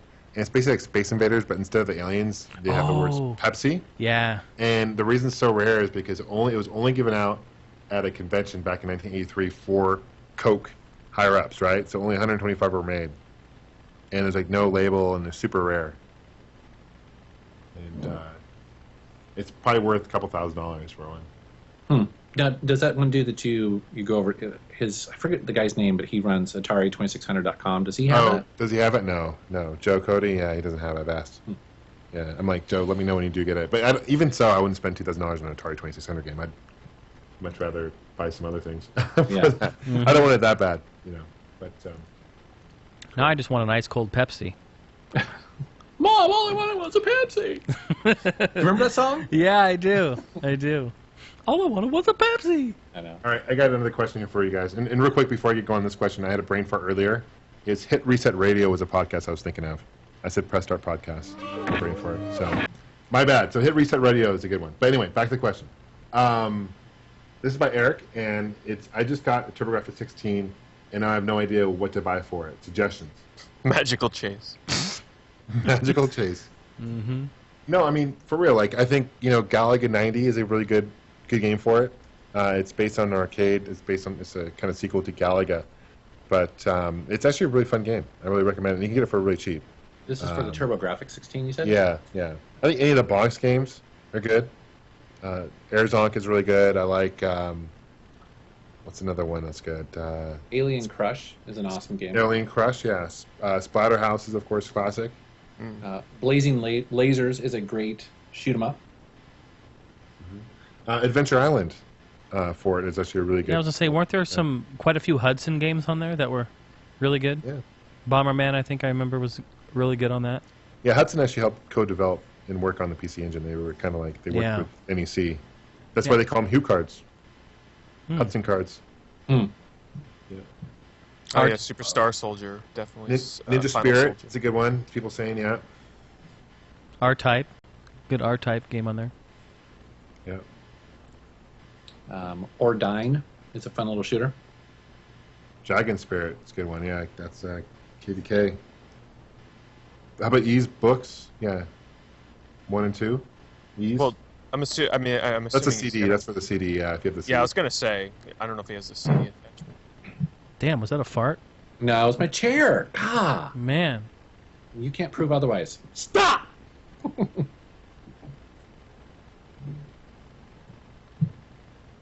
All right. I know we're looking through the questions.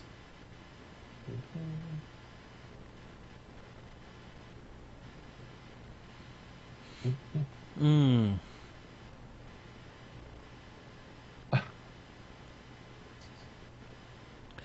The problem is there's so many great questions, you know, that there's just so many of them. In other words, Jason's trying to say there's so many shitty questions that we don't want to answer. No, just kidding. Those weren't my words, people. What game, George Johnson, what game has the most misleading box art? Oh, God. That's a tough one. I know it. Hmm. Phalanx on the Super Nintendo. Oh, is that the one where the dude is like, he's like a farmer? Yeah, yeah. Such a How about- bizarre... How about the first Mega Man for the NES? Yeah, the first Mega Man. That was weird. Dude, Yeah. pretty much every Atari 2600 game. All right, let's just be honest. Some were just text. Any Sega Master System game, right? Oh yeah, with the clip art. Yeah, Just clip Yeah, art. clip art. Oh, my Like, God. Oh man. Holy but shit. but the 2600, man, it was brutal because you look at that beautiful art on the front, thinking you're just going to have this amazing graphics, and you turn it over, and it's like, what? Yeah, I still love it though. Oh. Mobile Light Force on the PS1. That was what is it? Gunbird. And then when it got ported over to the US, they put like these Charlie's Angels girls on the cover of like this side-scrolling shooter, which was just totally out of place. Huh? That's funny. Oh, no. I have the most... I have the one that takes all. Sorry, guys. Takes all. You know, this game takes the cake for so many levels. And that is the shitty Magmax. Oh. If you look at the cover, there's this fucking dude with this lightsaber. He's in outer space. He's shooting lasers at this dragon. There's shit flying everywhere. There's spaceships. Dude, the thing doesn't even take place in space. There are no fucking crazy dragons flying around there. It's like... that looks like a Star Wars fight, the box art. And the game is like... I can't even tell you what it is. You know, the label may be shitty, but the game is golden. So It's golden it's puke. what's inside. It's what's inside that counts. Golden you know? puke. That's awesome. How about just the classic Custer's Revenge? You know, you got the Native American girl who looks like she's being seduced by this weird anime guy with a bare ass. He's got hair on it. I'm just looking at it right now. It's really weird. And he's grabbing her in the crotch, too. Wow. Yeah, so that's kind of odd covering. And there's a teepee in the background. How like racist is that? Like, I mean, like really, it's crazy. Huh? There's some good ones here. I'm just going to keep going unless you guys speak up. Yeah, go. All right. This is not game related, but I think it's kind of interesting. Jose Rodriguez asks, "Would you rather know the time or the cause of your death? And your death cannot be changed by knowing this. So would you rather to know when you die or how you Wow. die?" Neither. That would suck. Dude, if I found out I was going to be hit by a car, I would be paranoid to go out in the street. Well, but what if that happens when you're 85 years old? I would rather know the time if I have to know one. Because, because if I knew how, I'd be like, well, when the fuck's that happening? And like John, I wouldn't go out. I'd be like, I'm sitting here. I'm not doing a damn Yeah. thing. I'm It's have like I shit. starved myself even if, playing okay, Final Fantasy. Shit's One gonna be thing about it, you're delivered. you die in your sleep, and it'd be a great way to die, right? But then you'd be paranoid to go to sleep. Yeah, staying up all night. I think I'm fucking gonna stay up all You'd be night. coking out. Oh man. I made it, man. Yeah, it'd be time for sure. That would suck though. Yeah, but what if you find out that the time is actually next week? That'd be pretty rough, wouldn't it? Well, you have to make the best use of it. Yeah, absolutely. Yeah, actually that's true. Because then what? You just quit your job. What would you guys max do? What would you do? Play video games. 2 chicks at once. Ah, yeah. Yeah, that's it. I'd be calling up Jennifer Aniston.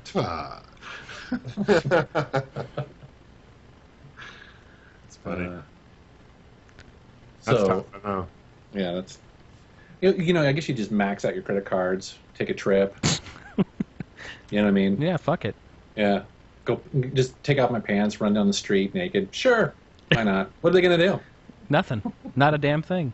No. Crazy. Crazy. Good question. Yeah, very good.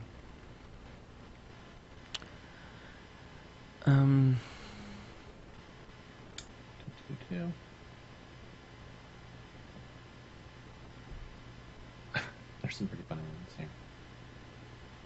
Jeremy asked, what is your guys' most played single-player games? No RPGs, online, or co-op?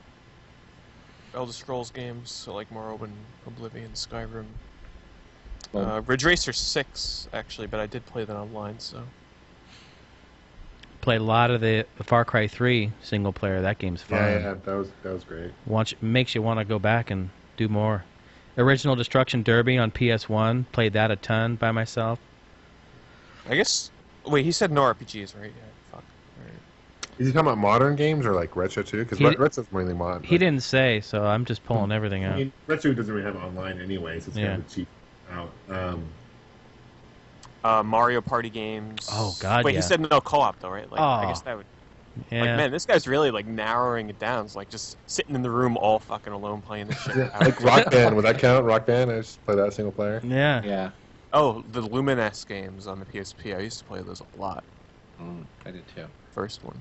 I played the Burnout series probably more than any other racing series ever. Yeah. Which one, though? Well, when I got introduced to 2, so Burnout 2, especially with Crash Mode, I was obsessed with it. Okay. 2 is and where it's at. Yeah, 2's where it's at. But you know what? 3 and also Revenge, I think, are just awesome as well. And so those 3 games of Burnout, man, I've just put probably hundreds of hours into. Smash Bros. I guess that's not co-op. It's I don't know if he means co-op like 2 people going through a game together, like Or online. multiplayer. Yeah. Because multiplayer, you know, shit. There's a lot of games I played a lot multiplayer.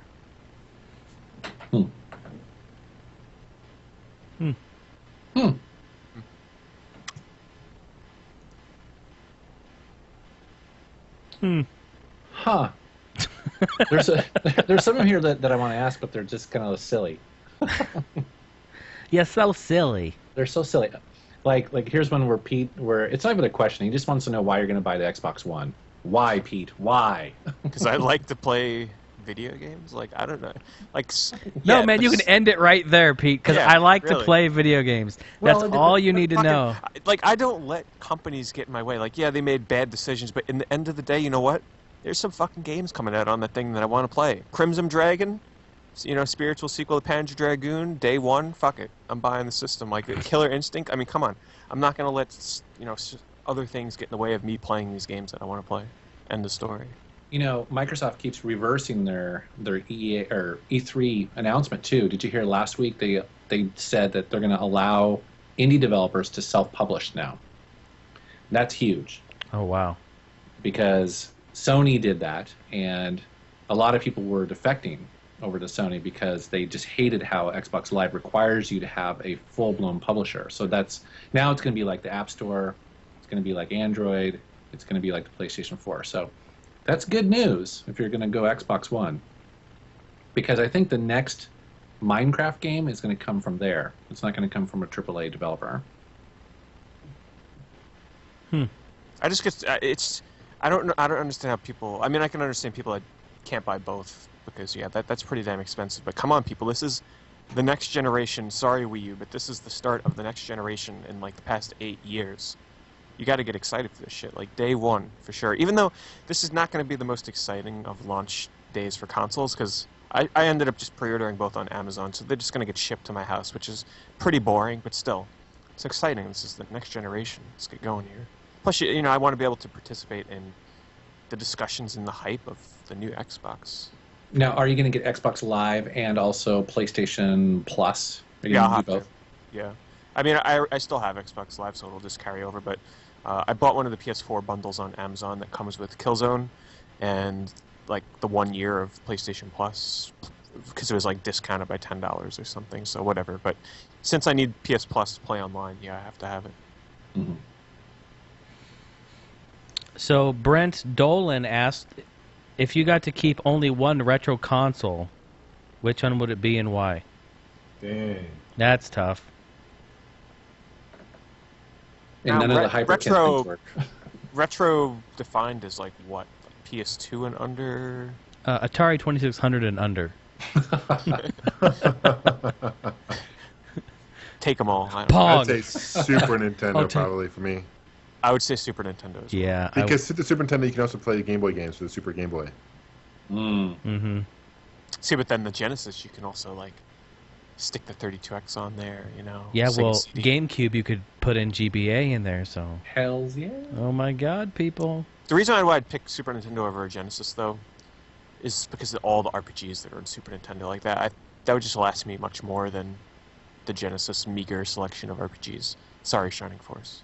The thing is that my Super Nintendo collection is pathetic. So for me, I'd really if I had to live with not only the console but the games that I own, I have way more Genesis games. So I would probably go there. I just can't. I just don't find Super Nintendo games out in the wild anymore. Very rarely. Plus, if I had to stop collecting for all the other retro systems, that would give me much more money to spend on the crazy as fuck Super Nintendo games. You know, so now I can buy that $500 copy of Evo Search for Eden. You know. Yeah, true. And Evan Nichols asked, what is your favorite game featuring a whale or whales? Oh, I have an answer for this. Sonic Adventure. What? Sonic Adventure. Mine would be Whale Trail. That game is super fun. Look it up. Whale Trail. Awesome. The first Sega All-Star Racing has the All-Gen Gamers whale in it. Flipping around in midair. People are saying Wave Race, Jason. Yeah, I was gonna say Wave Race, man. Wave Race, yeah. I'm going through them. I got more. Wave Race, Endless Ocean. I mean, come on, I got more here. Was there actually a whale in Wave Race? Or I thought they were dolphins. So there were dolphins, but there was a whale. They mated, from what I understand. You're lying. 64-bit mated. Now you're lying. Now I'm lying. What's Whale Tail? Whale Tail is a really simple and damn fun iOS Android game. And basically you are flying a whale through the air and sucking up these and basically just push. Trust me, just go download it. It's probably free or $1. You'll play it for frickin' hours. It's actually pretty fun.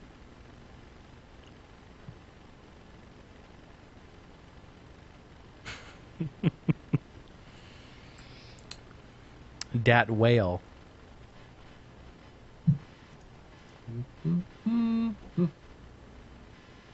Yeah, Pilot Wings. Yeah, people are saying Pilot Wings had a whale too. Yeah, I don't remember that. I don't doubt it, but I don't remember that. Okay, this is an easy one. This is from Arcade USA. What is each host's favorite arcade game and why? I really... That's harder than it seems. I really enjoy the Hydro Thunder games in the arcade, even though my Dave & Buster's recently lost their machine, but they replaced it with... Do you remember the name of that new racing game, Jason? That one where it's like the monster trucks and shit with the weapons? I forget the name of it. It's a new racing game with like weapons. I know you. Oh played yeah, it. of course. Let me get my Dirty Driving. Yeah. So they replaced it with that, but still, Hydro Thunder, love that shit in the arcade. Yeah. Well, have you played the H2 Overdrive? Yeah, and that's even better. That's fun, yeah. But it's so rare. It's not my area. Yeah. Good game. Hmm. I can't pick a favorite. I mean, yeah, if I had to pick favorite, it'd be the Killer Instinct that's sitting behind me. I mean, I love that game. But, I mean, I love T-Mac. I love So many games. Oh no, I got it. Oh my god, what is the name of that game? Hold on. Pac-Man, the DX or the 4-player challenge cab, the newer game, whatever it's called. That's a lot of fun. It's so expensive though when you want to play that. Yeah, but that is a great game. For me, it's got to be Time Pilot by Konami, 1982 classic. I love that game. It's so awesome. And so many light gun games too. Jeez, I mean. Oh, House of the Dead. Yeah, House of the Dead. Area Time 51. Crisis. My favorite light gun shooter is a newer one. It's from Virtual Namco Bandai. Dead Storm Pirates. Oh, I've seen one of that. those Yeah, it's good. It's one of those shooters where you got. I think me and you played it. We Jason. did. We played through the whole game.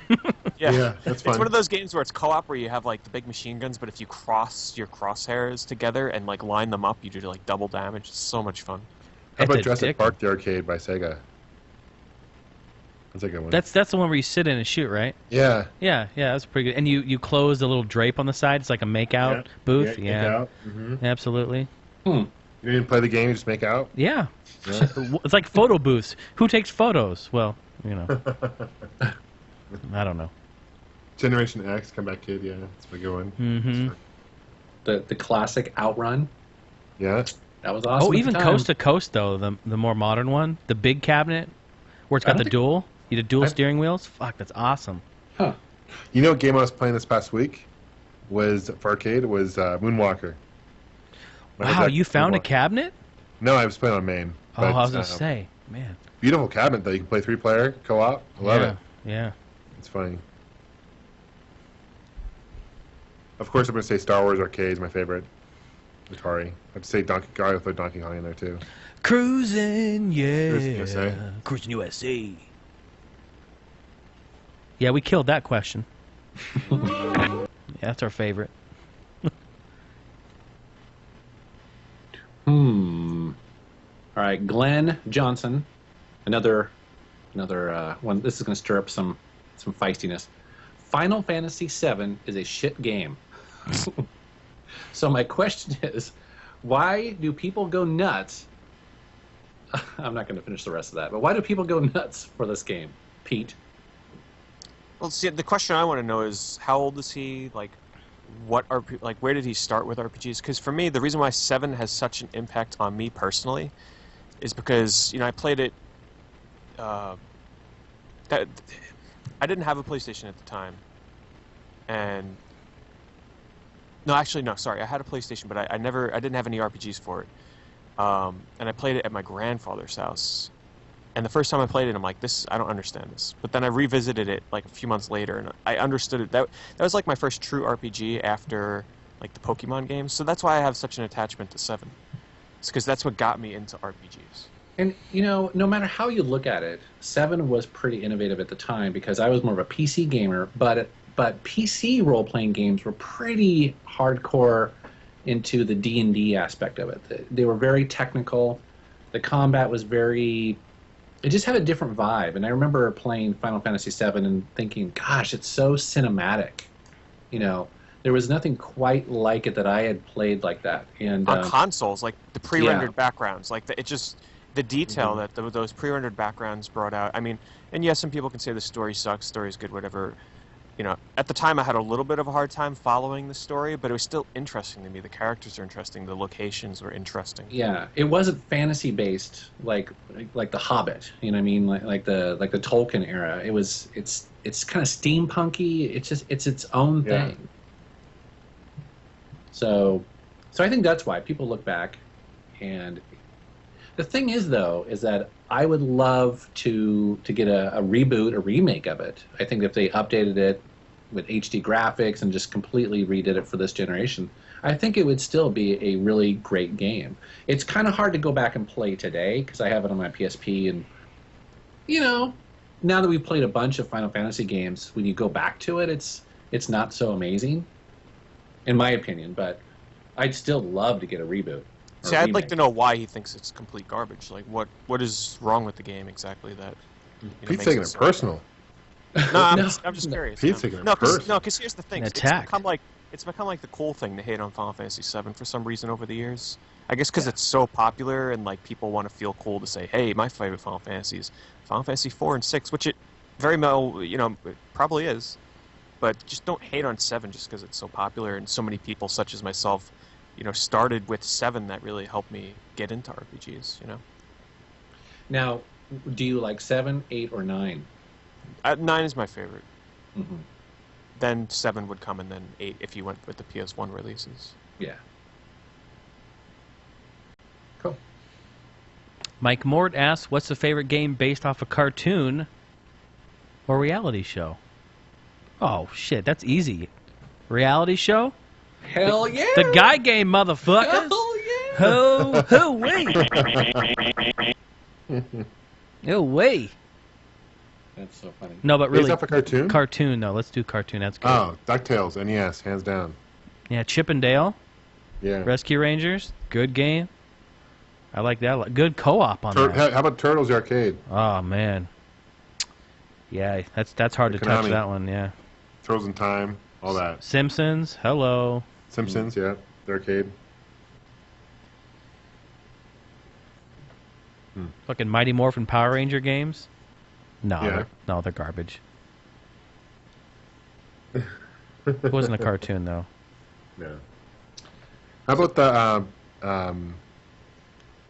Dragon Ball Z games? You ever get into those? There's supposedly a lot of great DBZ games, especially on the handhelds, but Yeah. I haven't delved into them too much, which, you know, I might in the future, but there's just too many Dragon Ball Z A games. lot of Mickey games, you know, Castle Illusion, Mm. World of Illusion. They're making a new Castle Illusion, which I'm pretty stoked about. A remake of it. Yeah. How about all them Pokemon games? Hell yeah. Was that a game first or a cartoon first? Oh, I think it's a cartoon based on the game, no? don't trump me. I don't know. I think you're right though. I think it was the Yeah. other way around. Or how about Aladdin for the Genesis? My favorite game. Oh yeah. The animation in that game is so good, so Really? smooth, isn't it? Yeah. It's still fun to play today too. That's such a good game. Mm-hmm. So Adam Gale asked, "What do you guys do for a living?" Well, that's easy. I'm a guitar tech for Metallica, and they're currently not on tour. They don't tour very often, so I pretty much hang out. Pete is a professional ballroom dancer, and Jason, I forget what you do. Oh, a little bit of everybody. So How? So he's what we call a fluffer in the business, and basically his job is to keep the dudes hard, or women, whatever. Oh my goodness! And in Gamester actually, we're not supposed to say. All I'm saying is that if you read in the newspaper and maybe a head of some sort of country or state has been killed, and Gamester is not on that week, well, perhaps he was involved. So that's what we do. Better watch out. I'm always watching. That's right. He's got a steady hand. Hey, we're looking for a second in the fluffer business, John. It's a good gig if you can get it, you know. Traveling man. Good questions. So you can ask us anything. Yeah, see? We don't hate. We don't say no. No. Not like those other podcasts. They say no. We don't. Here's a good one. This is by Langa Banks. He asks, what NES accessory would you like to see come back? Like, I don't know, maybe on a modern console, like the Wii or whatever. Rob the Robot. Yeah, Rob the Robot. Yeah, he's kind of worthless accessory, to be honest with you, Pete. Yeah, but imagine that, like, actual in today, like, technology-wise, what they can actually do with something like that. That's with true. the Wii Pad and everything. Kind of like the Rumba, you know, that programmable cleaning robot that they have. Oh, yeah. Well, name some accessories, because I How don't about really the know. Power how many. Pad? They make those. This is for DDR. Oh, that's true. That's true. Now, the Power Glove, right? Power Glove would work. Mm-hmm. Yeah, which, think about it. You know how easy they could do that for, like, these consoles got motion control now, right? I mean, you know how easy that'd be to like put a fucking Wii remote in a controller or something in a glove, and I don't know. Yeah. I don't know what kind of game they'd make, but A punching one. Yeah, there you go, punching. Yeah, boxing. Totally.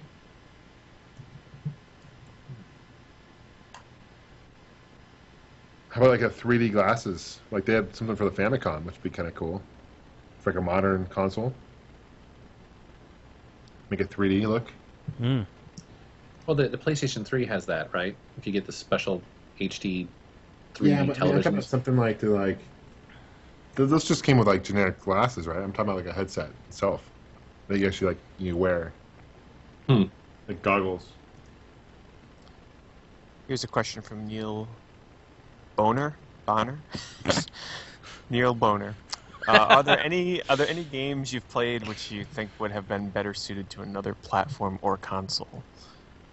Now I'll go first, so you guys have time to think.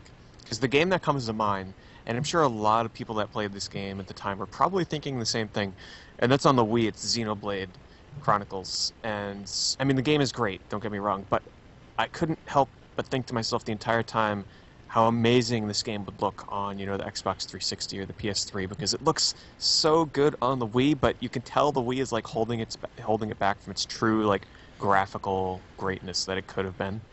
So yeah, that would be my answer.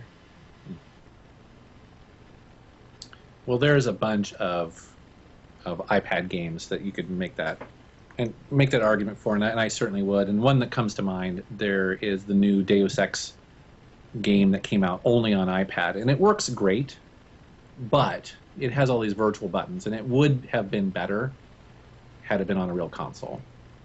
But then it probably wouldn't have been $5, so that's the trade-off. I just wish we get some of the Raw Thrills arcade games ported to console. Oh yeah. That's what I want.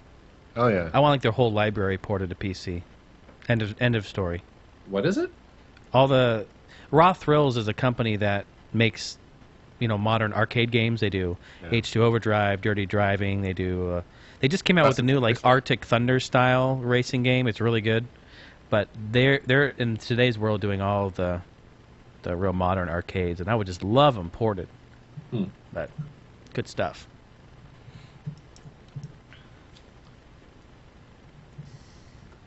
Yeah, someone, Ray Lewis said that, shouldn't I be stoked about Nintendo finally announcing a black 3DS XL, because you guys know I've been complaining for the past, you know, months about wanting a black 3DS XL, and then I finally break down and buy the blue one, go to Japan and buy a black 3DS XL, and then they fucking announce it in the US. Pissed me off. Oh my God. I knew it was going to happen, but I just couldn't hold out any longer. You know, I had to get the XL. In that case, I would have bought the white Japanese 3DS XL, but oh well. It's funny, Pete. It's ironic, isn't it? I knew it would happen. I knew it. Yeah. I said as soon as I buy it, they're going to announce the black one, but the blue's not as bad as I thought it would be.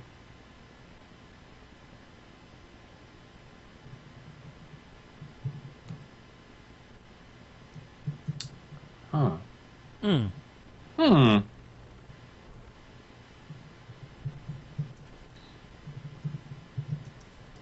Pablo Rodriguez asks, are you fans of the Sly Cooper series?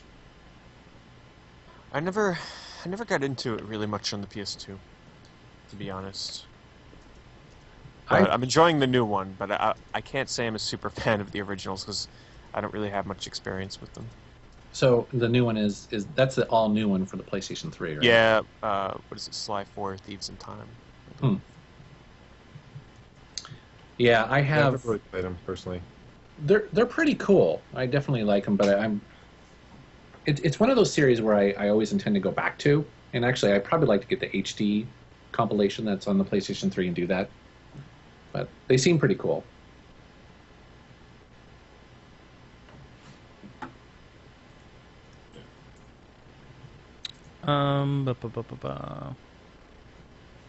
We've had this question before, but it's still a good question.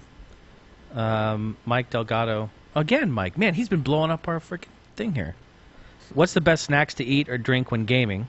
Also, does beer help or worsen the gameplay? And I know that really depends on the person. I think in Metal Jesus' case, it makes him play much better. Absolutely. And beer, for me, really screws me up. It makes me horrible. Oh, really? I tank, man. Yeah, my reflexes go to shit, my reaction time goes to shit, and I get tired. Really? Yeah. See, I get better playing. Yeah, no way. Okay, so when you come to Seattle next month, and we do an I Hate You episode, it's a racing game, I need to get you hammered. That's bullshit. I just totally let the cat out of the bag. Yeah, that will screw me over. Good to know. So the best what was the question? Best snacks? Snacks, yeah, to eat or drink when gaming. Okay, so during Halloween time, I think I mentioned this before, but you take this candy corn and peanuts. Awesome. Yeah, sweet and salty. It's you delicious. like candy corn? That and Peeps, man. You know me, Peeps. Peeps are a good one too. John, you like the craziest candy. Seriously, Peeps, dude, really? Every candy he likes, I hate. It's so weird. He likes candy corn, hate candy corn. He likes Peeps. He's the only guy I know that likes Peeps. Shit. Now you put me in the mood for candy corn. It's been so long. And not only that, this man eats more black licorice than. Oh, black licorice is the bomb. Remember, That's John? something I'm not the biggest fan of. Remember when you came over? You used to come over at my old place, and I had all this. I had a big bag of red vines, and it was like half and half, and I would just give him the bag, and he would just gnaw out all the black licorice. Good and plenties, dude. All day, bro. Good and plenties. And so it's black licorice with the like sugar coating. Oh my god, they look like little pills. Yeah, they look like little Tic Tac pills. Yeah. Oh my god. Good stuff though. I'd say those are probably the best. Anything that's not greasy or that where you because the thing is you're going from hand to mouth, hand to controller, and you got to be real careful there because you cannot screw up your controller with Is that reason why I don't really eat much when I game? Like I really don't. Yeah. Speaking of which, I mean the next gen controllers, I don't know if you saw that, but are going up in price by another $10. Oh my god. Yeah, so they're going to be starting at $70. Oh my god. Yeah, and that doesn't include a charger or anything. So that just kind of gets back to the point that I mean you don't want to have a $70 controller for just one, right? That doesn't even get you one with your friend, and grimy hands and all that stuff. All greased chocolate. up. Yeah. So it could be like inspecting your friends' hands when they come into play. Like, hey man, you wash those today? You better wash those hands. Yeah, exactly. Well, cool. Yeah, man, it's been fun. Guys, been a blast. I think episode 150. I think Crazy. On behalf of all of us, 3-year anniversary. Been just amazing experience. Always fun. Been great. Definitely. Thanks for listening and thanks for supporting us. We all greatly appreciate it, and we have fun doing it. We're still having fun doing it, and so much, in fact, that we're going to try to get these episodes out quicker for you guys. And yeah, for people that didn't hear at the beginning, we announced we are now going to be no longer a week behind, but we're going to be no more than maybe 24, maybe 48 hours at some time. But we're basically going to be, when we put an episode out, it's only going to be a day or so behind, no more a week. So we'll be real relevant, which will be nice. So we're going to start that and keep them going. Cool. Thanks for listening, guys. It's been fun, guys. Thank you as always, guys. Really appreciate it. We'll talk to you guys soon. You all have a great rest of your night, and we'll catch you later. All right. Bye-bye. Bye.